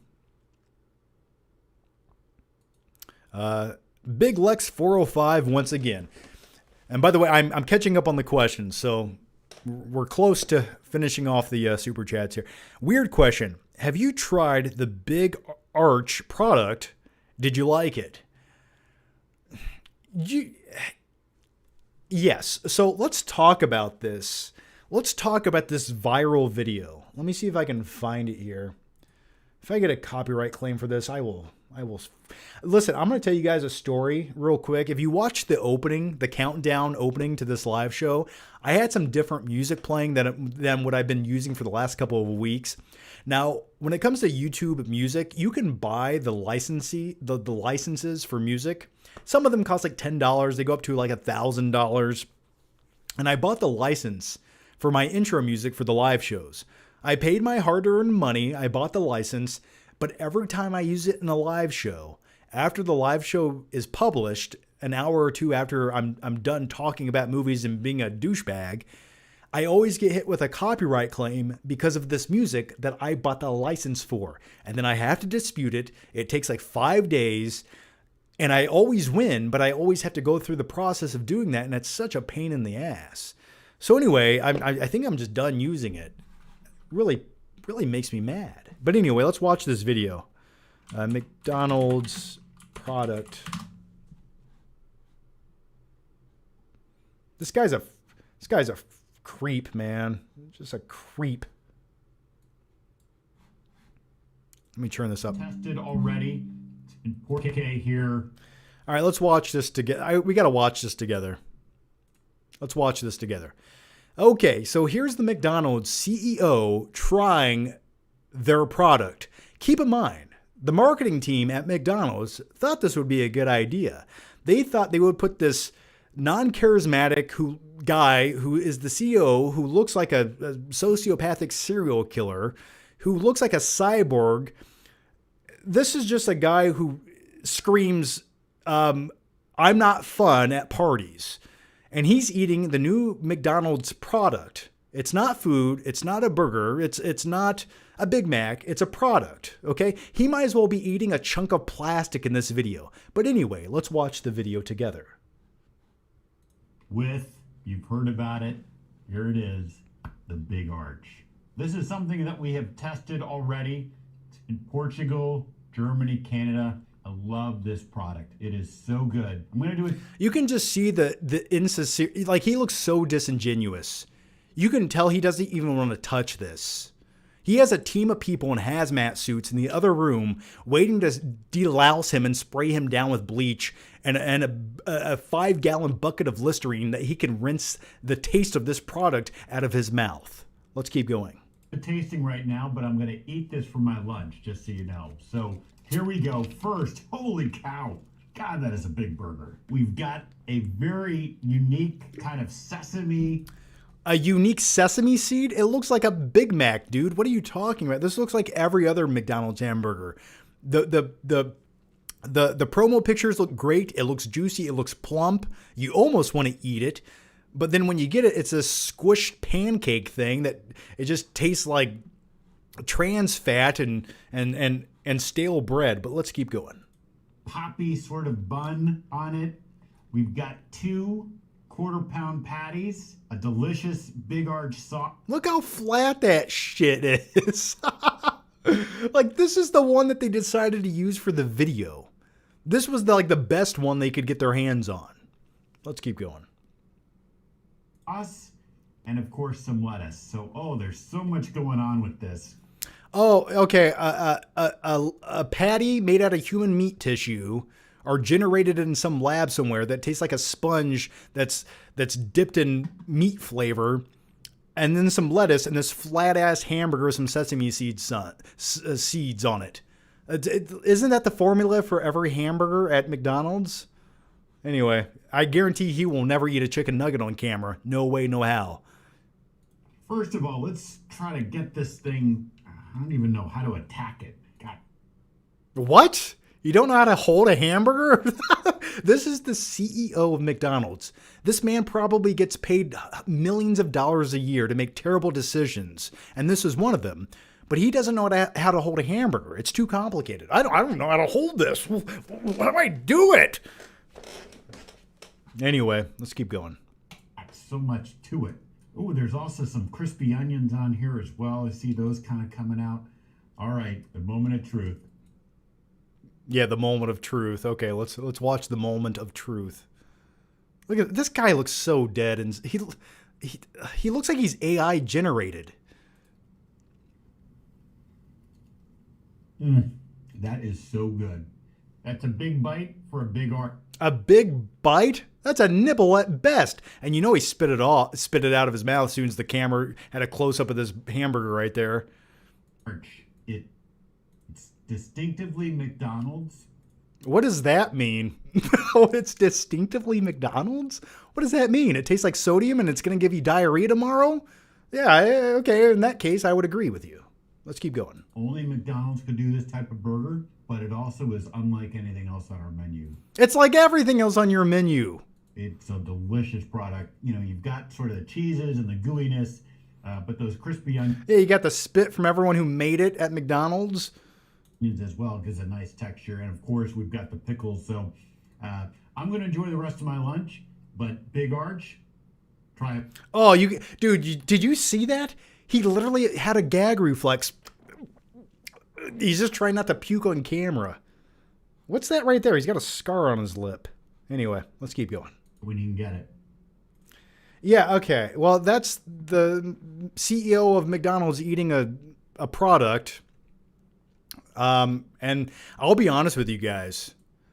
Since watching that video, I have not eaten McDonald's. And occasionally, like once a week, when I'm really hungry and tired and I'm too lazy to go anywhere else, because I do have a McDonald's that's literally close enough I could throw a baseball to it away from my house.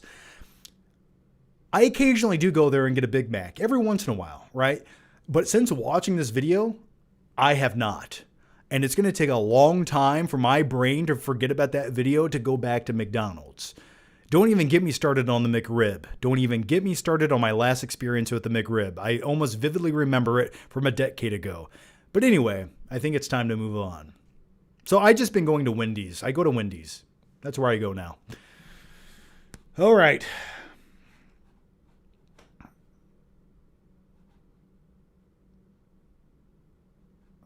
Yeah, he threw that away. Yeah, he did not finish that. That went right in the trash. That man has never eaten a McDonald's hamburger in his life. The human byproduct sandwich. But anyway, thanks for the question, Big Lex. I hope you enjoyed that. And thank you. And you get a party popper. All right. I'd rather eat a party popper than that sandwich. All right. Giahinta6323 says, what's your favorite race? Mine's the Boston Marathon. A couple bad years at the Boston Marathon, man. But I did. You know what's funny about the movie Patriots? Is it called Patriots and Mark Wahlberg, based on the Boston Marathon bombing? But anyway, I liked the movie. I don't know. I'm not a big marathon runner guy. That's cool. If you want to go run a marathon, by all means, good job. That is just something I will probably never indulge in. And I'll tell you this. Let me give you some backstory on me. I'm a dude who was in varsity cross country for 2 years. 8th grade, 9th grade. I was a varsity cross country runner. And I'm good at it if I have to be, but I'm also really lazy. So I learned something about myself. I'm much better at sprinting than I am long distance. I can do it, but after like 4 minutes, I'm just like, this is stupid. Why am I still running? Anyway, but yeah, I don't participate in marathons, and I probably never will.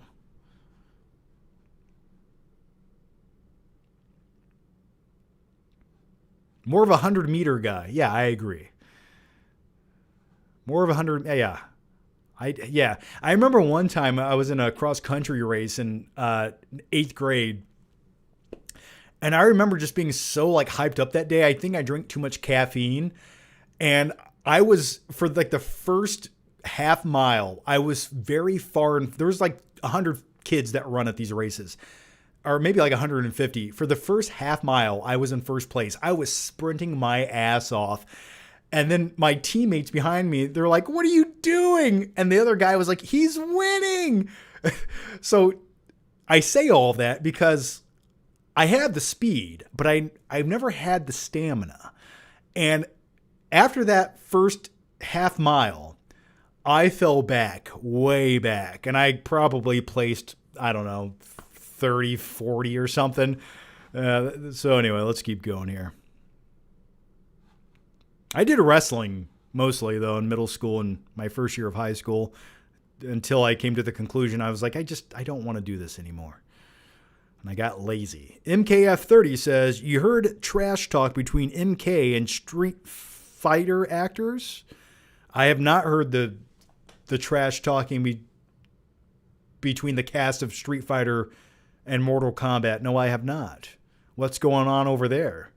It's a good publicity stunt, though, if they are doing that. And then at some point in the future, you can have the cinematic crossover, Street Fighter and Mortal Kombat, because we've all been waiting to see that. I think Mortal Kombat might win that one, though.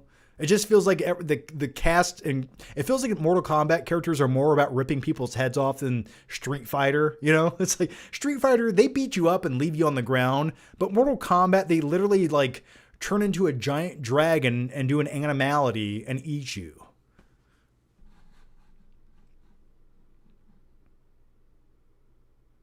No, but both movies will look good on DVD. Not even Blu-ray, just DVD. I'm actually curious to watch both movies. I genuinely think the Street Fighter movie might be the better movie. I think it'll be the more enjoyable movie. All right, Anthony says, as a father, Train Dreams is emotionally resonant, trying to move on from that and find purpose in a changing world really stuck with me. It's not my favorite movie of 2025. However, that belongs to Warfare. I sort of forgot Warfare came out. I liked Warfare. I thought it was a great immersive war movie that kind of puts you into the environment and gives you anxiety. And I remember the sound, and that's another movie that maybe should have been nominated for sound design if it wasn't. But the sound design in Warfare, I just remember like all the noise that was surrounding you. I remember it made you feel like really uneasy and did invoke like anxiety when you're watching it. It was unraveling. So I liked Warfare. I definitely wouldn't say it's my favorite movie of the year, but man, thanks for sharing that about Train Dreams, which I have not watched. So Libby Film says 3 is so corny, bro. 3 what? What are we talking about? 3 what? Oh, Nightmare on Elm Street? Dream Warriors is awesome, man. The first one's the best one, but Dream Warriors, part 3 of Nightmare on Elm Street, that's top tier, man. Come on. Hey, Nancy. Mr. Ims says, thoughts on Jim Carrey at the moment? I don't know what wasn't he cloned or something, or had too much Botox?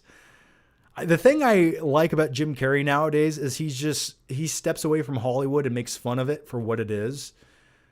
It's like, yeah, this is stupid. This is meaningless. And he's right, it is. But then again, was it meaningless when you became a millionaire playing over the top, zany characters? I like me some Jim Carrey. Okay, the next one comes from Johannes Gerald, who says,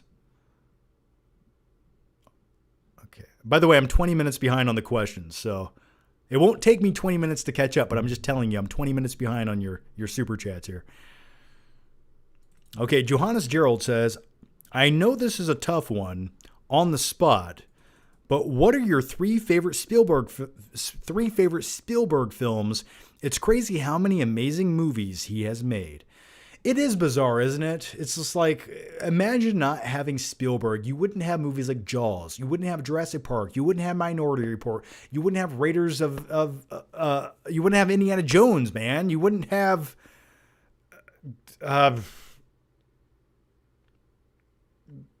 what else?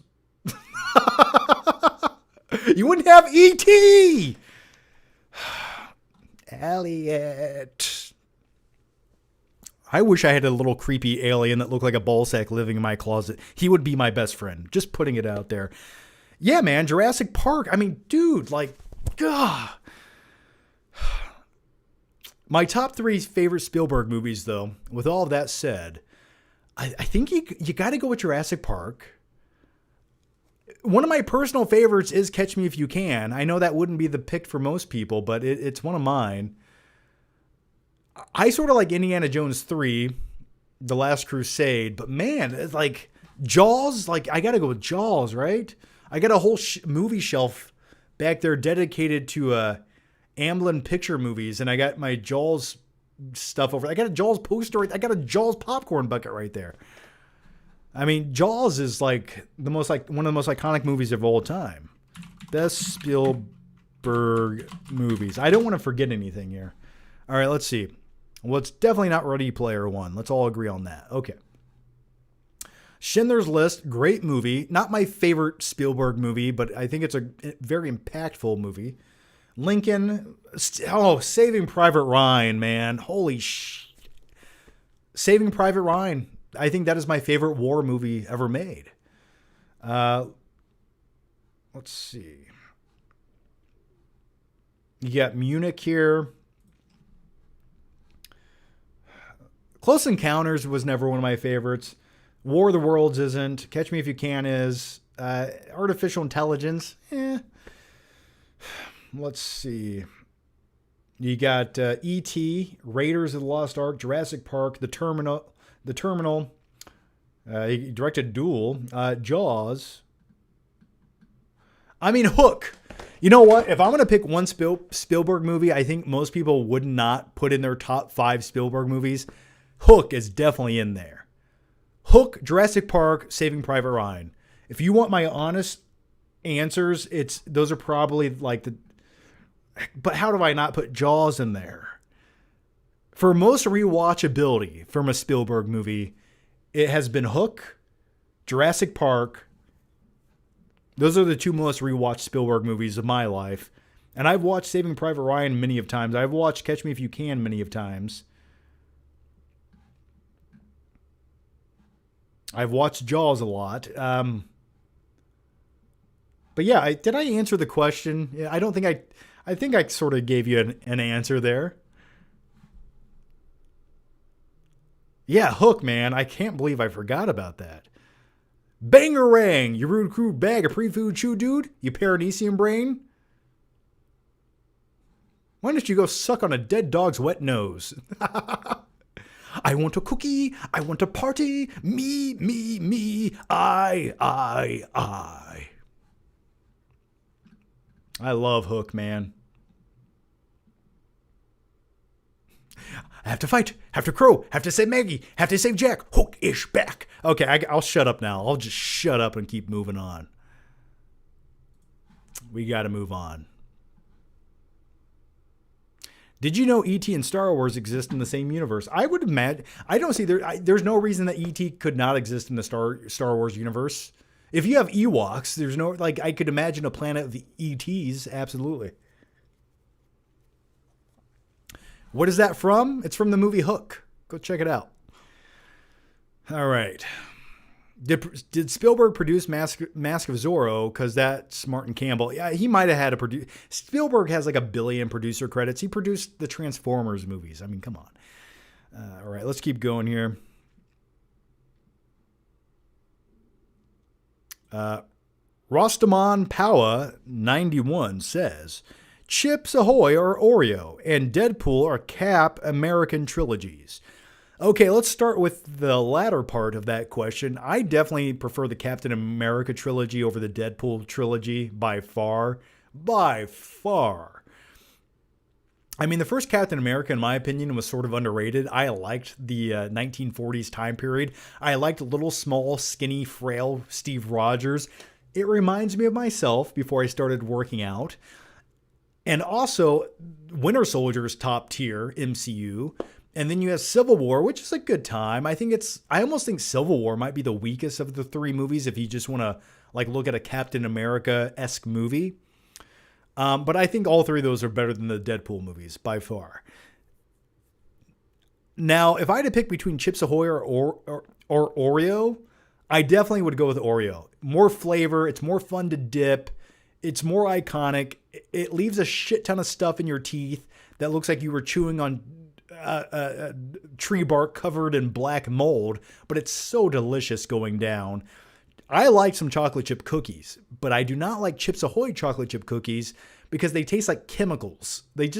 I like a nice gooey chocolate chip cookie. You know what I'm talking about? Chips Ahoy cookies they always taste stale. Am I the only one? Let me know down below. All right. But thank you for that question. That was a fun question.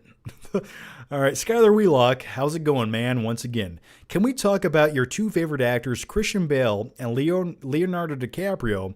They're going to be in Heat 2. How much does that excite you? Oh, I'm excited. You just can't see it right now. But as far as this movie goes, yeah, I think Adam Driver might be in the movie. Isn't Adam Driver in the movie playing like a young... Who is he playing? He's playing a young... Why can I not remember this actor? Not Al Pacino. I cannot think of... Taxi Driver. Why can I not remember this actor's name? He's the most iconic actor, one of them. I'm having a brain fart right now. My brain is literally going to leak out of my ear right now. It has turned into diarrhea. That's what happens after you eat McDonald's products. Robert De Niro. Thank you. Yes, I could not find the name in my head. Yeah, it excites me, man. I'm looking forward to Heat 2. It's still like in pre-production or something like that. So I'm curious how they pull off that movie. I'm looking forward to it, though. I like a good crime drama, man. So I'm hoping it's good. Okay, Joker Face 501 says, and by the way, she's got a great ass. Hoo-ha, motherfucker. Okay, enough Pacino impressions. Joker Face 501 says, John, I know you like Metallica, but do you also like the other 3 big metal bands, Megadeth, Slayer, Anthrax? And thank you. God, that was a hardcore party popper. It took a little muscle. Yeah, I like them, but definitely not even in the same universe for me as Metallica when it comes to like memorable scores or albums or just the band itself. Metallica is just, their music turns into like this beautiful orchestra-esque music, and then it also has this like hardcore metal edge to it.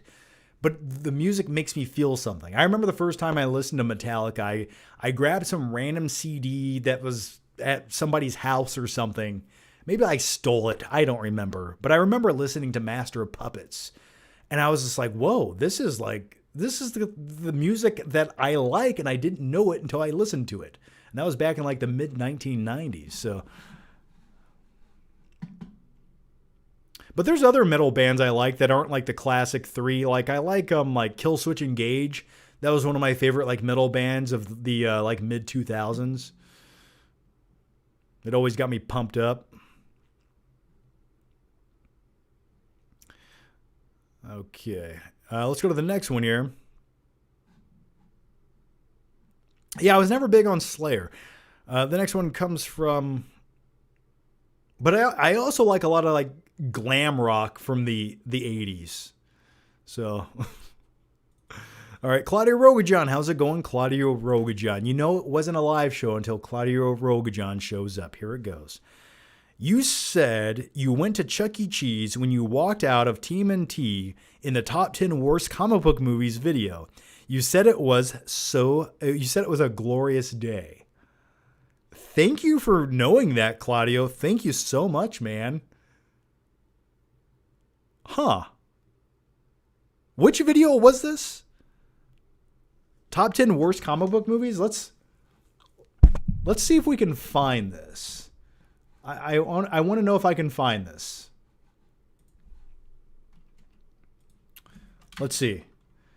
Top 10 worst comic book movies. Flick pick. All right.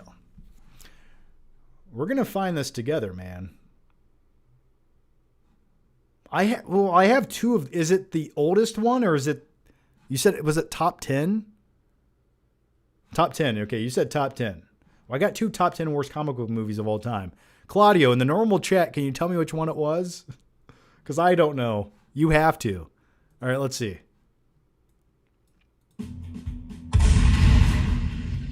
Holy shit. He's a brawler. He has all these band-aids. No, we're going to give the fans what they want. I'm going to make a... Oh, these are the top 10 best. I'm so stupid. Here's the top 10 worst. New Dawn Platinum is... Okay. I don't know what I've made over the last 15 years. It's been a long 15 years. All right, let's see here. I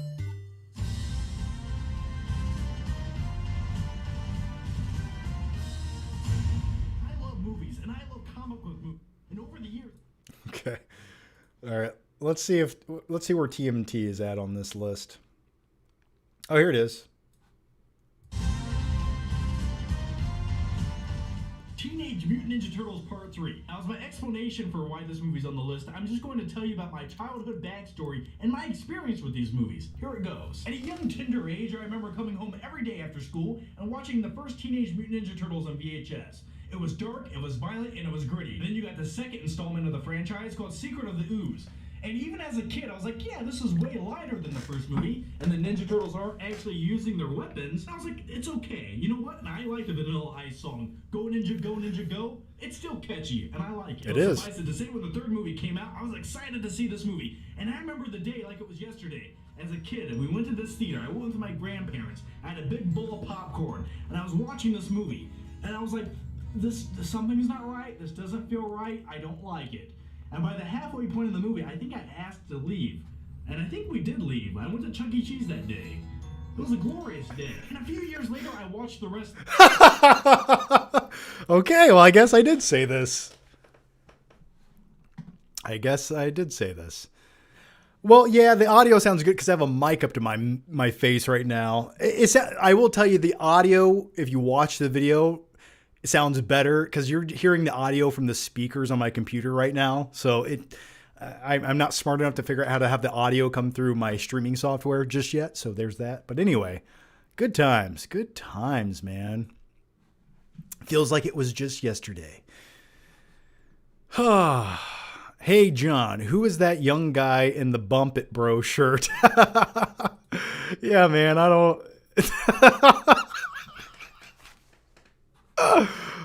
know. I don't know who that is, to be honest with you. I don't know. All right, let's keep going.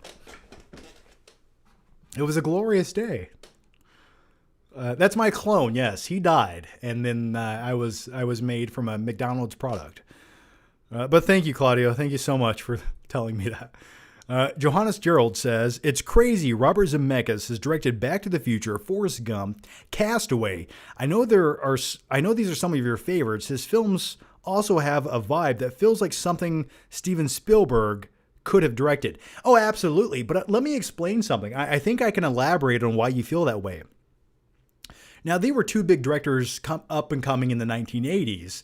But also, the thing that I think makes a good storyteller, a great director, is having your movie, giving your movie a flavor and a vibe and memorable characters that are charismatic that you remember. Like, and if you look at every Zemeckis movie, every Spielberg movie, the reason those movies stand the test of time is because they have all those different elements in the films. You get more than just this standard, forgettable, straight narrative. You get this well-crafted story that they don't just do the bare minimum. They interject it with as much flavor as they can. Like, look at movies like Forrest Gump. Look at how iconic that is and how every character stands out and every scene is just so well shot. And that's the thing about like older movies. There's not just like one scene you kind of remember in the movie. No. It's you remember every scene through the movie because they all stand out because they were given like a certain level of where they were given an extensive amount of like attention to detail and craftsmanship. So I agree with you. Both directors do a very good job at that. And I think Zemeckis I would say he's one of my favorite directors of all time. Absolutely.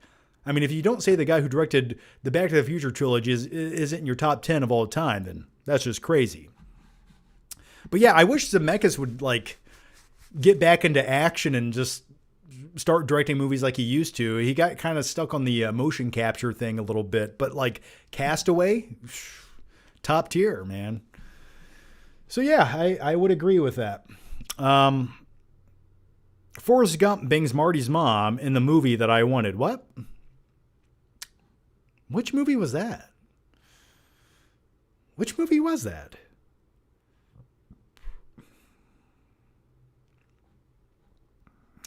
Anyway. You're so old now. I feel young and vibrant some days. I think I aged like fine wine. Leave me alone. Leave me alone. You're old too. I think I'm getting better with age. All right, but I do need to work out though. I'm not going to lie to you. All right, let's go to the next one here. And the next one comes from Daniel Green Machine. How's it going, Daniel? John. A good movie for you to stream for us would be American History X.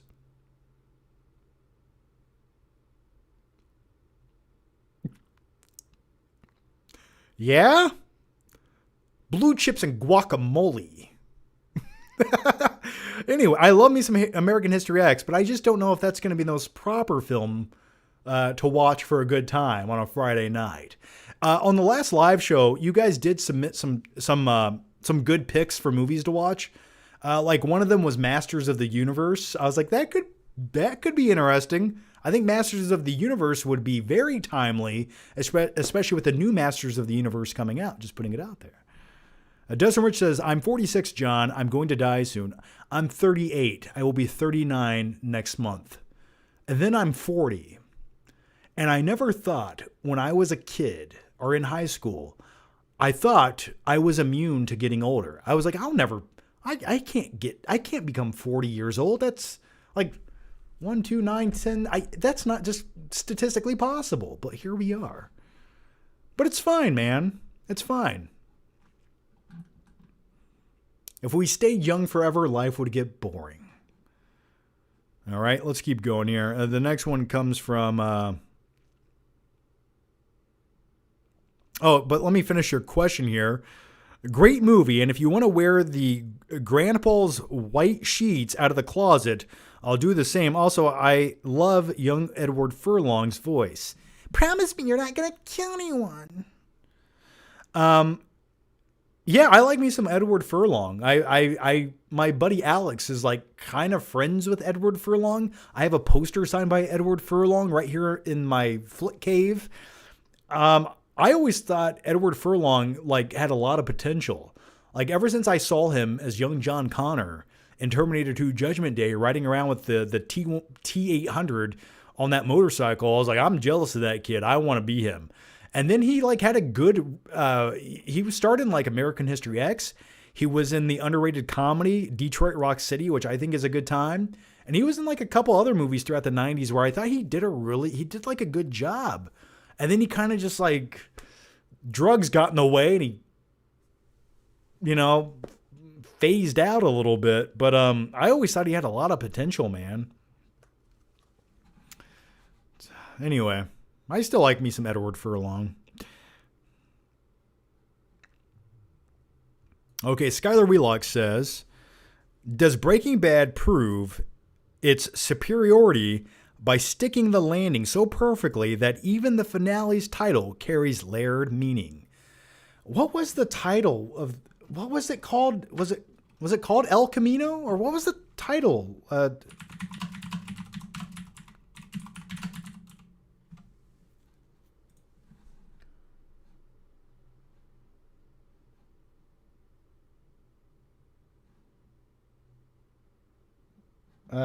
Breaking Bad title of last episode. I don't know how to use Google. Felina. Okay, so the last episode of Breaking Bad was called Felina, an anagram for finale, and as a reference to Marty Robbins in the song El Paso. I forgot about that. I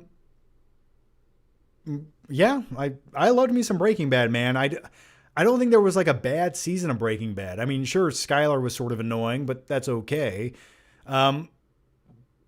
But probably my second favorite series, right behind Game of Thrones. And I will say, from start to finish, Breaking Bad was a much more solid series that didn't really have an underwhelming finale. And I think the finale was top tier, in compared to Game of Thrones, but nevertheless. Walter White, man, hanging out with Jesse. Hey, Mr. White. Jesse, you must be very precise. 2 parts oxygen, 1 part hydrogen. What don't you understand? Just great stuff, man. All right. Let's keep going. The next one comes from Skylar Wheelock, who says, did you have a good Friday the 13th yesterday?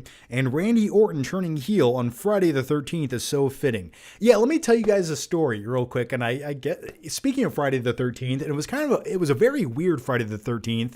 And by the way, thanks to everybody watching right now. I'm glad you guys didn't have anything better to do at midnight on Saturday. So thank you so much for hanging out with me. It is nice to have you guys here, and I do mean that from the bottom of my heart.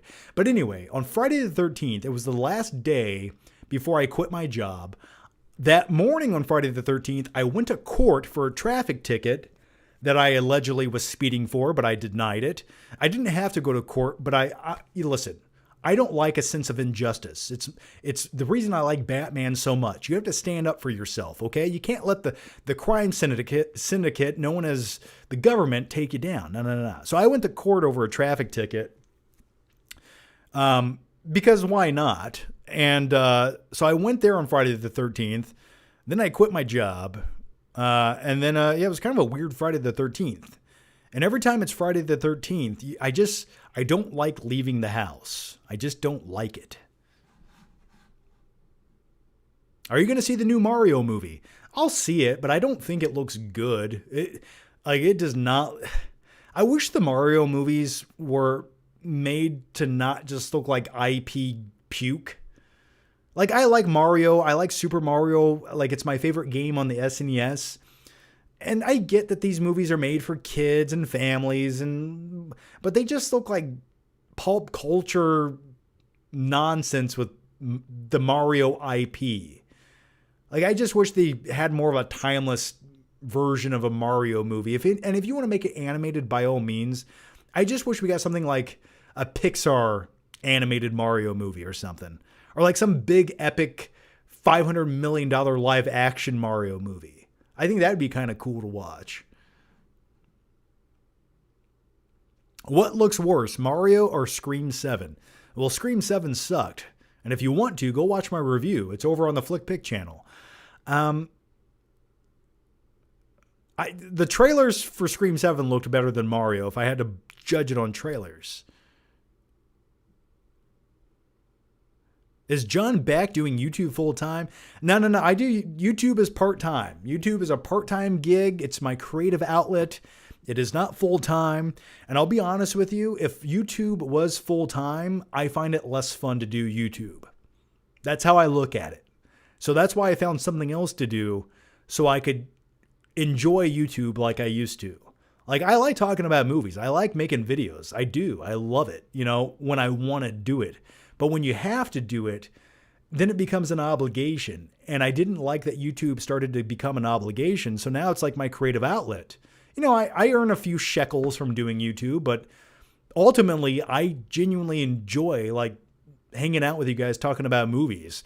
Like, I savor all of this built up flavor throughout the week and release it upon all of you with party poppers and whatnot.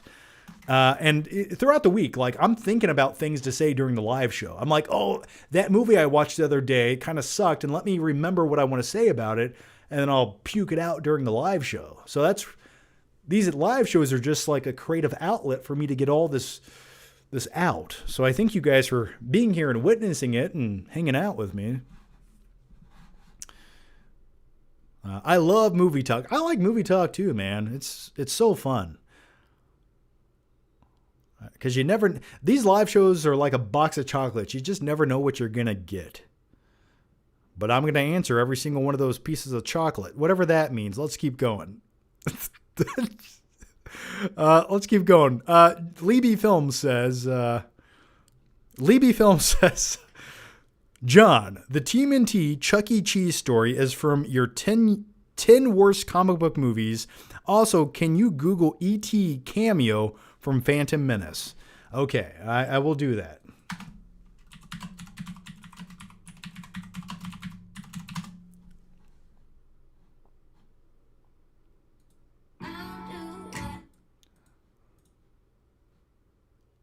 What is, this can't be it.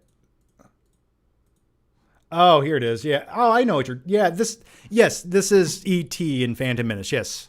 Spielberg and George Lucas are good friends, so this was sort of a nod, but here it is. Yeah, it was down here during the Senate meeting in Phantom Menace. Right there. You can see E.T. right there. Little E.T.s. Could you imagine E.T. showing up to like a political meeting? Like, what would they offer? What would they contribute? Here's my red finger. But then again, what do these guys contribute either? But then again, Jar Jar Binks eventually joined like the political party, and what does he contribute?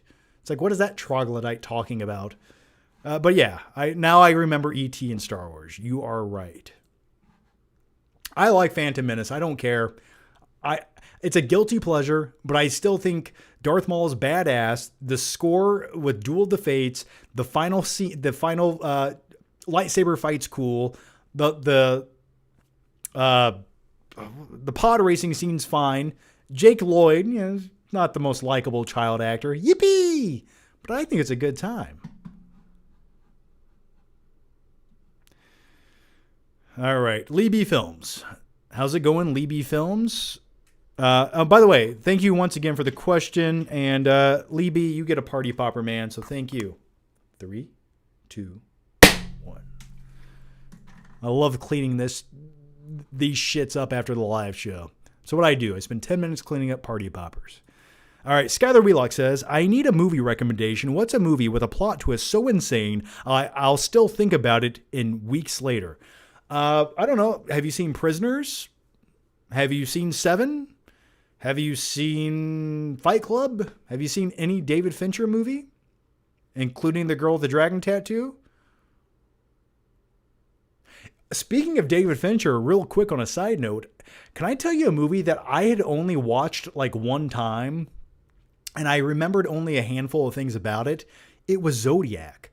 So last week, the wife and I were looking for like a good mystery movie to watch, and I was like, you know what? I have not watched Zodiac in like 15 years. I remember very little about it. I rewatched that and I was like, man, this is great. Why have I not rewatched this sooner? Great movie. Anyway, Jake Gyllenhaal, good movie. And some of the scenes in Zodiac where the killer is like taking people out, which is based on a true story. So it adds another layer of like suspense to it, in my opinion. But the one scene where he, not to get too dark or morbid, but he stabs a couple at a lake, which was a true incident that happened in 1969, which I extensively researched the other day and watched interviews to just try to understand it a little bit more. That scene is so graphic and authentic, where he's like stabbing the lady, and it's just like, whoa, man. Anyway, watch that. There's a couple of recommendations for you. Okay, let's see. Let me scroll up here. We got some YouTube members. Dustin Rich, I saw Stuckman at Raising Cane's a couple days ago. Did you talk to him? Did you say hi? Did you get a picture? MedArt Mike says, hey, John, have you seen Pete Holmes' comedy series with Batman, Street Fighter, X-Men? They are effing hilarious. No. What is that? What's the Pete Holmes series? MedArt Mike says, yeah, Zodiac is awesome. Uranium Cranium says, Jake Lloyd never acted again. I mean, dude, could you imagine being that young and then like being in a huge movie and everyone just hates you? Like, he was fine in Jingle All the Way. Uranium Cranium says, Signs. Yeah, Signs it's got a good twist. I mean, I think the twist of The Sixth Sense is a bit better. Skylar Wheelock says, I'm currently watching Zodiac on Paramount. Yeah, I think that's where I watched it too, just the other day. Watch the 2011 movie Headhunters. It's very memorable. Headhunters? I feel like that sounds really familiar. Headhunters.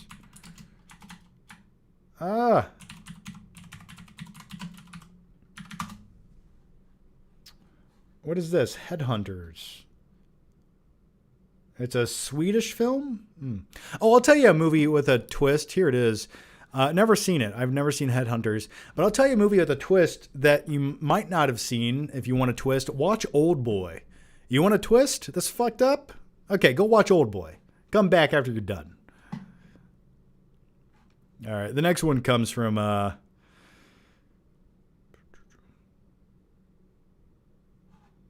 let's see. John, speaking of Jake, did you like Source Code?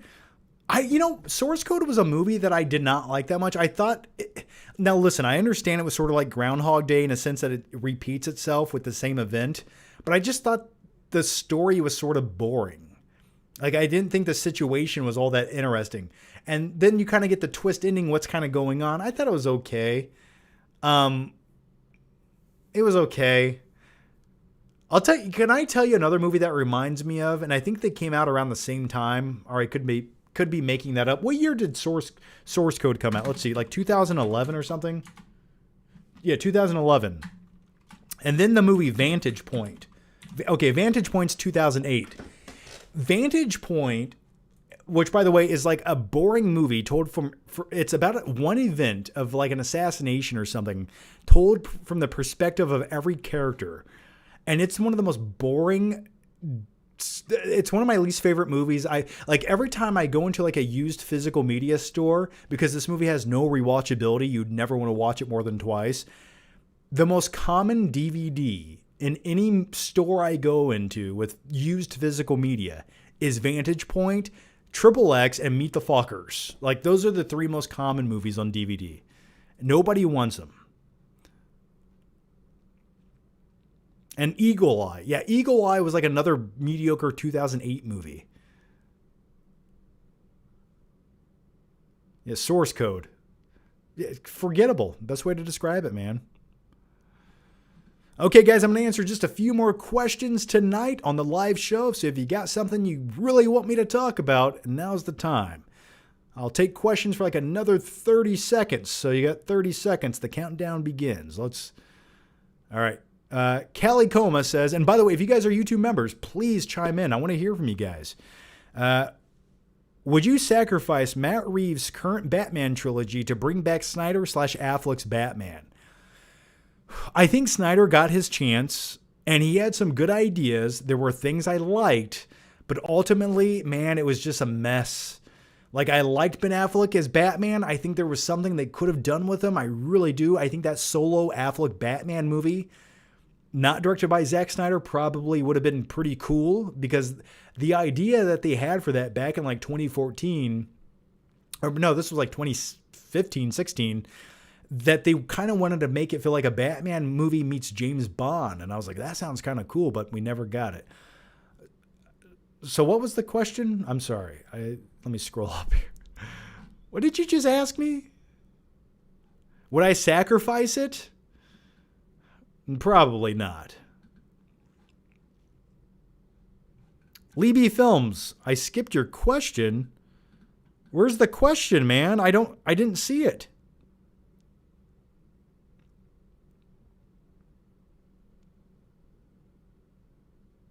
Oh, here it is. I'm sorry, man. Thanks for reminding me. Okay, Libby Films. Here's what Libby Films says. John, when I become famous, can I add you to my No, this was 8 days ago. What are you talking about? But yes, you can add me. I answered that last week. Libby, if you had a question, man, just type it in the normal chat. I don't see it on here. And I'm looking up and down. I do not see it, man.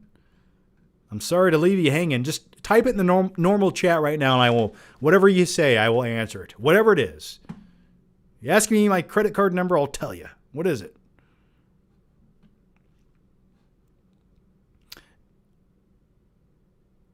Would you ever look at reteaming with Stuckman or another movie YouTuber for a weekly podcast live show? I've talked about it. It would not be Stuckman. There's probably a high unlikelihood of that, but I have talked about it. It's just finding a time that works for everybody. And then when you have to manage that and figure out the time that works best and the communication, it's a lot of effort that would go into it. Now, we could just make up the podcast or whatever as we go, kind of like I do now. But to get somebody in here on a weekly show, it's harder than it sounds, which is really unfortunate.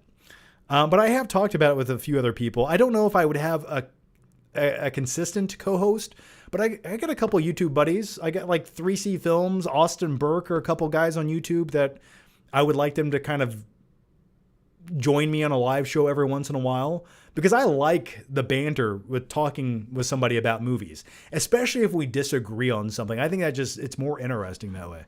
Sometimes I get tired of hearing my own voice, so I have had discussions in the past. John, does Crash look good compared to Sinners in one battle?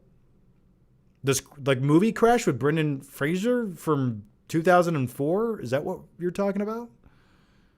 Yeah, that was a terrible Oscar winner that year. Thoughts on Peter Jackson's filmography? I mean, dude directed Lord of the Rings. I like The Frighteners quite a bit. There's that.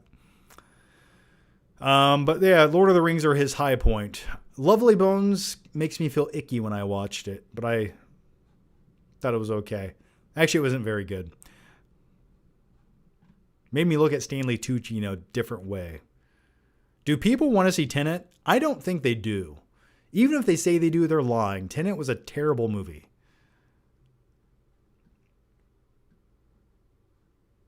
Favorite ending to a movie?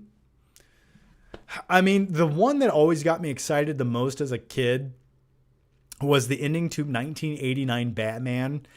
And when the music is swelling up, and I would play it right now, but let's see if we can get away with it. Let's just see if we can get away with it. This isn't like my favorite ending to a Batman or to a movie of all time by any means, but when I was a kid, it's like the one I think of off the top of my head.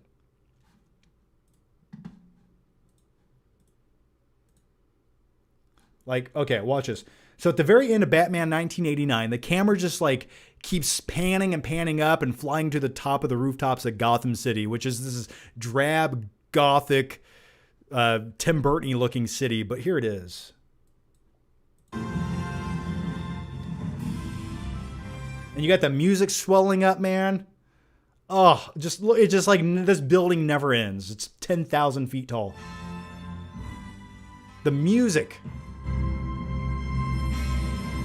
Oh, look at that. Look at that. That's cinema. That is cinema. Like, that just makes you feel good when you leave the theater, doesn't it? I always just remember the music and just just makes me feel alive. So I as a kid, that was probably one of the favorites. Nowadays, I don't know. There's a lot of great movie endings. I don't know if I could, like the ending to Forrest Gump with the little feather flying up in the air. I think that's beautiful. I don't know. Oh, the ending to Terminator 2. I always think of that.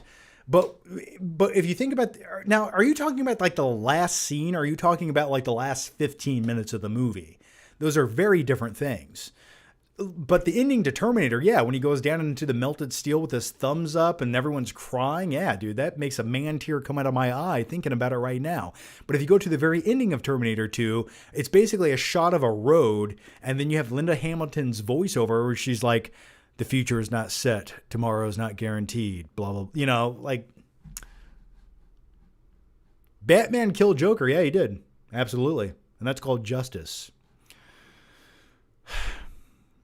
But anyway, and then the Joker danced around to Prince music, so that was great. All right, we got one here from Cup of Joe Media. How's it going, Cup of Joe Media? Thanks for joining me, man. John, I made it. Happy early St. Patrick's Day. Make sure to watch one Irish Rebellion film along with Boondock Saints and celebrate with a Guinness. Well, Guinness sounds like a good time, man, but not as good as this party popper. I'll celebrate with a party popper. How about that? As we get drunk. By the way, did you guys know my grandparents' anniversary was actually on St. Patrick's Day? Yeah. They liked alcohol quite a bit. You know what movie I could watch today on St. Patrick's Day, which takes place in Boston? Hey, what are you doing over there? Hey, where's your mother? Fucking your father? I don't know. I would watch maybe The Departed. That could be good. They got the Dropkick Murphys song in there. Skylar Wheelock says, it's time to admit that Michael Keaton is the best Batman. He's one of the best.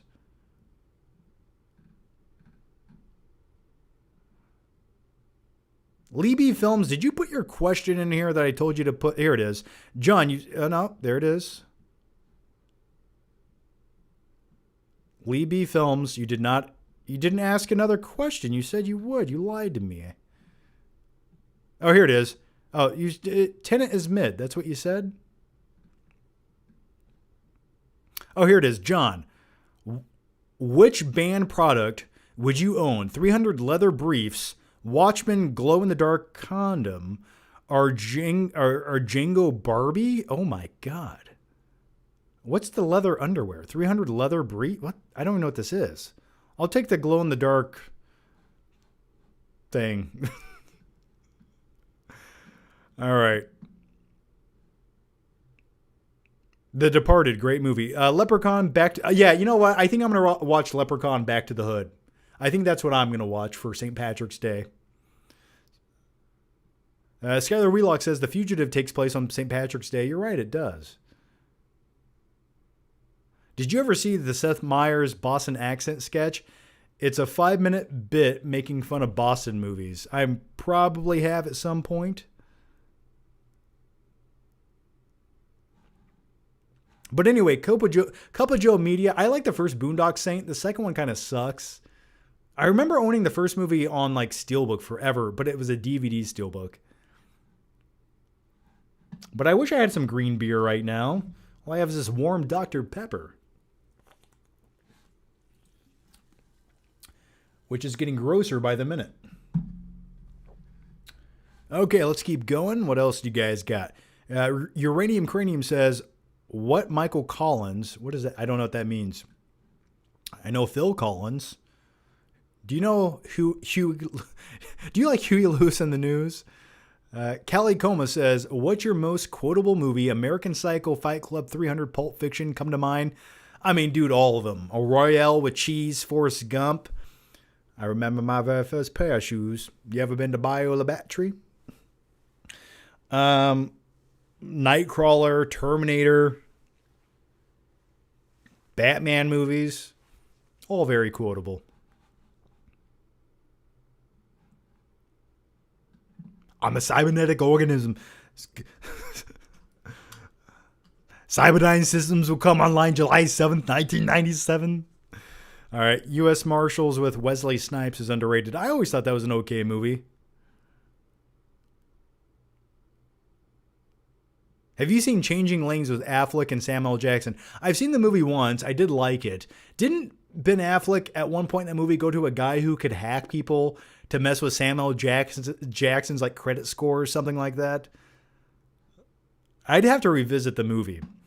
Skylar Wheelock says, which comedian shocked you with their acting ability? Ooh. It definitely was not Dane Cook.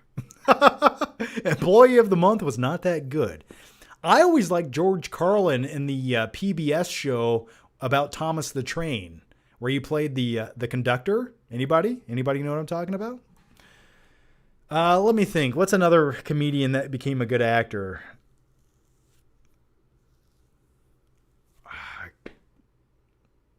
I don't know. I'd have to think. Dustin Rich says, if you eat enough black licorice, you can have green poop. Yeah, because it has the dye in it. If you drink enough grape soda, your poop turns green as well, man. It's a first time that happened to me, I literally almost called 911.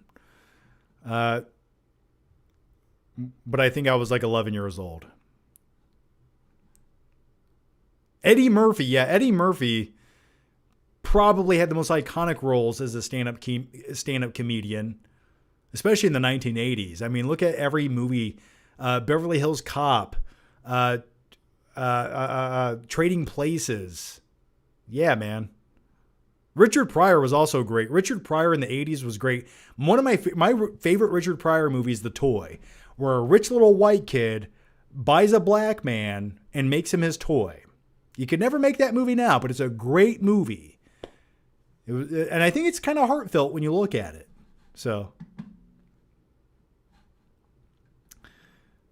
Kevin Hart, absolutely not. George Carlin from MedArt Mike says, George Carlin will always be Rufus to me. Oh, yeah, I love me some Rufus from Bill and Ted. Let's see. Yeah, right here, man. Right there.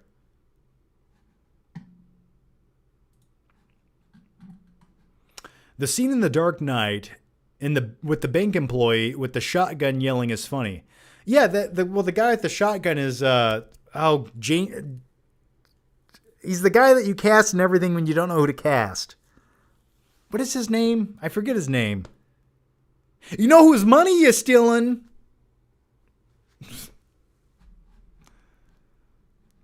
It's like, calm down. You're doing nothing here, sir.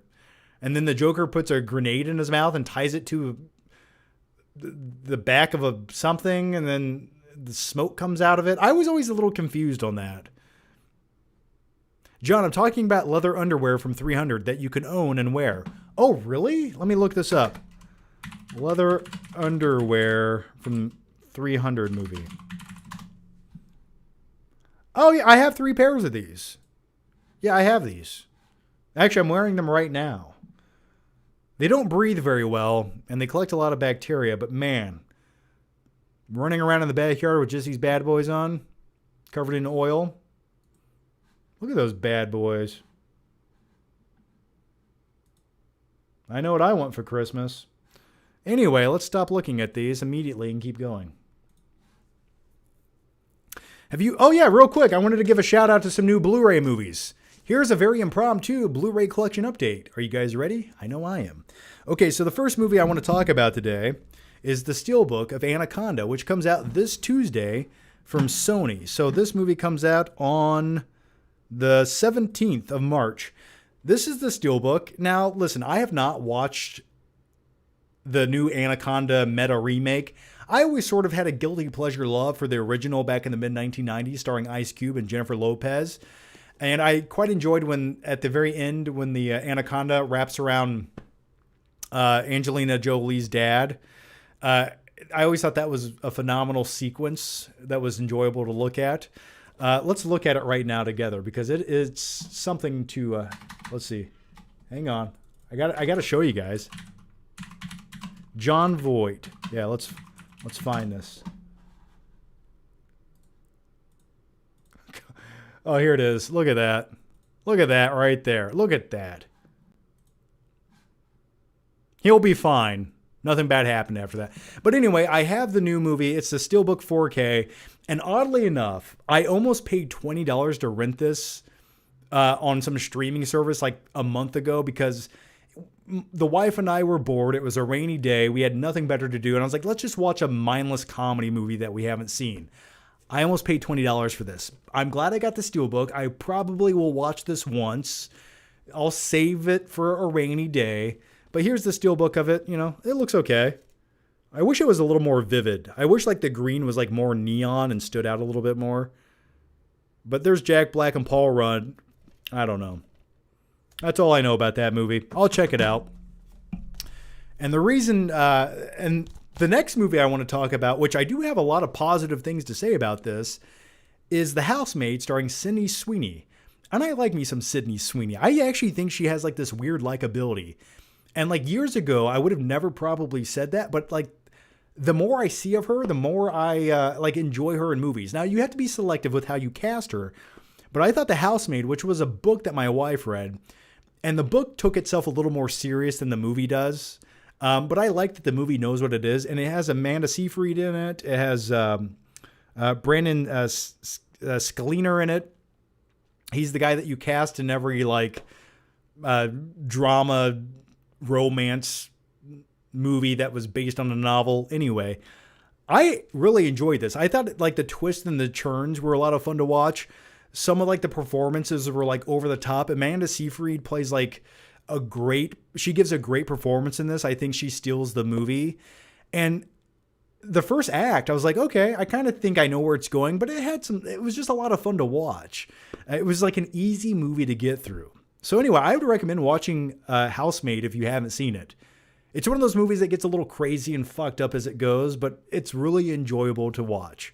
So this was like the biggest surprise thus far of the year for me. I had no expectations, but now I own it on Blu-ray. And that's a Blu-ray I'm going to keep around for a while. I enjoyed it. And the last movie I want to talk about today, and I want to find it here.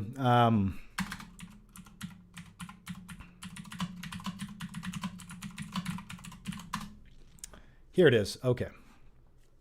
The last movie I want to talk about is the Arrow video release of Excalibur, which is available now on 4K. Now, I'm a huge fan of Arrow video releases. Even if it's a movie I'm not in love with, I just think their releases, they make it feel like an event. Like, look at that packaging. Look at all the extra bonus things that come in this. Now, I've never watched Excalibur. It's some dark fantasy 1980s movie. It's just one of the many movies that have passed me by. And this is sort of like a movie I might watch on a rainy day. I haven't heard of many people loving this. I'm sure somebody probably grew up with it and they like it. But anyway, it comes with a whole bunch of stuff. I mean, look at all the stuff that comes in this release. Like, it's 3 discs. You have artwork. You have cards. You have like a booklet. It's pretty sweet. Forged by a god. Foretold by a wizard. Found by a king. Excalibur. So, yeah, that's a cool title. Yeah, it's a 3-disc, 4K Ultra limited edition. Disc 1 is the feature-length film. Disc 2 is the extras, the making of Excalibur. See, this is a movie I would like to watch the making of. Like, just a weird 80s fantasy movie. So anyway, yeah, sweet, sweet release. I will savor the flavor on this and watch it on a rainy day. But man, Arrow Video, when it comes to their releases, they put out my favorite release of last year, and that's the TMNT trilogy release on 4K. Just top tier perfection, man.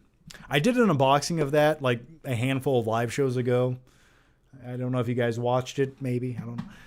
Zack Snyder loves it. What's he love? Excalibur's awesome. Is it? Is Excalibur good? I've heard it's like, yeah.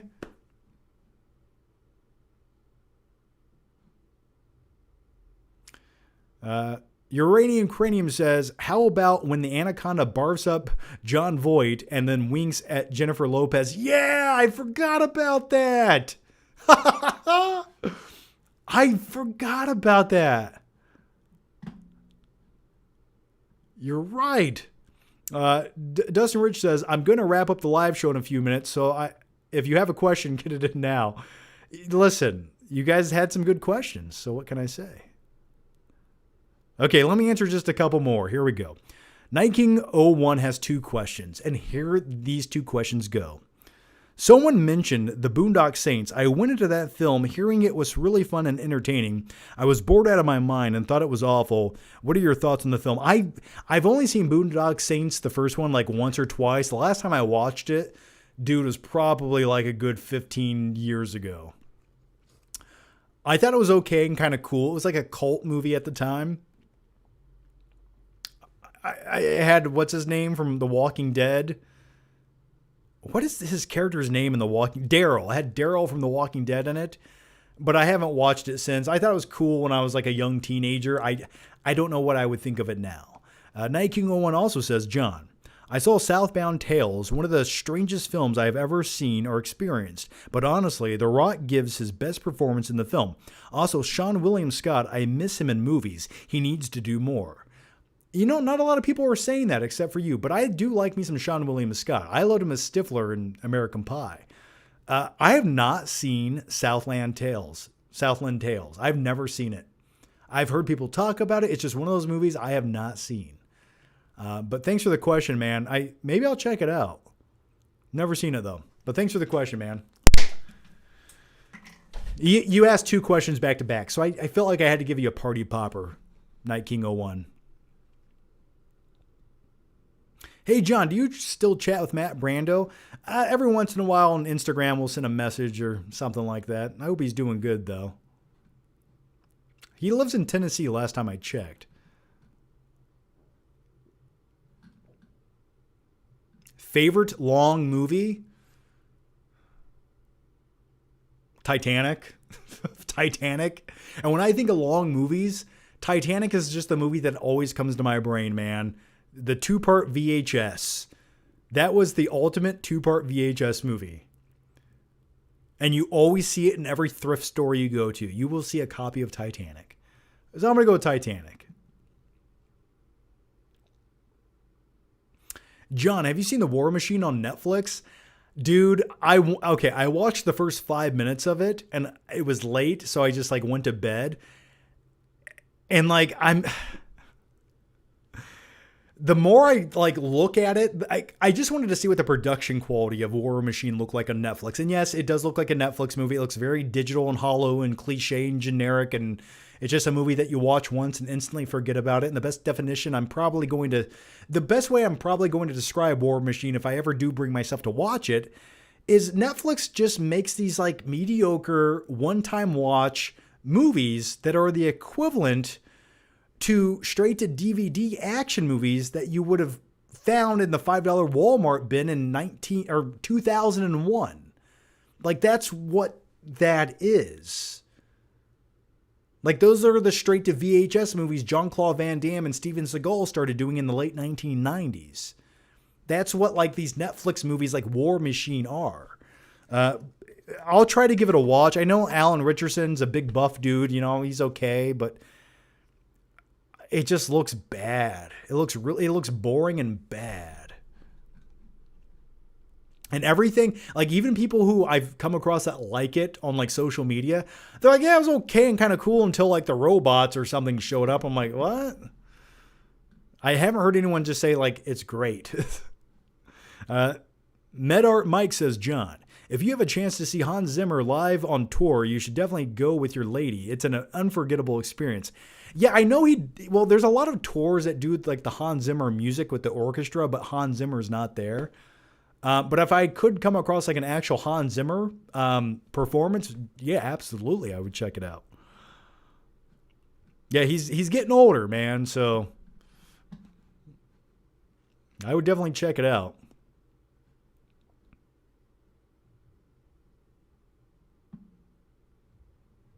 It's definitely not boring. So is it so bad it's good? Let me know. At least with Netflix's Havoc, Gareth Evans gives you a glorious 5-minute action sequence. Yeah, it was okay. Adam Does Movies says the first half hour is good. Okay. Interesting. So then I should just shut it off, is what you're saying, after 30 minutes? I shut it off after 5 minutes, and I don't regret it. MedArt Mike 03 says he does go on tour himself with his band. Well, I'll check it out. I will check it out. The price of like live events is so expensive now. But I would like to check that out. Blu-ray Addict says War Machine was like the Diet Pepsi version of Predator, but I thought it was entertaining. Ooh, you couldn't even use Diet Coke. You had to go Diet Pepsi, huh? It's that shitty. Okay. It just looks so generic to me. It's like, yeah. What's your favorite concert experience? My favorite concert experience, I've only been to like a handful of concerts.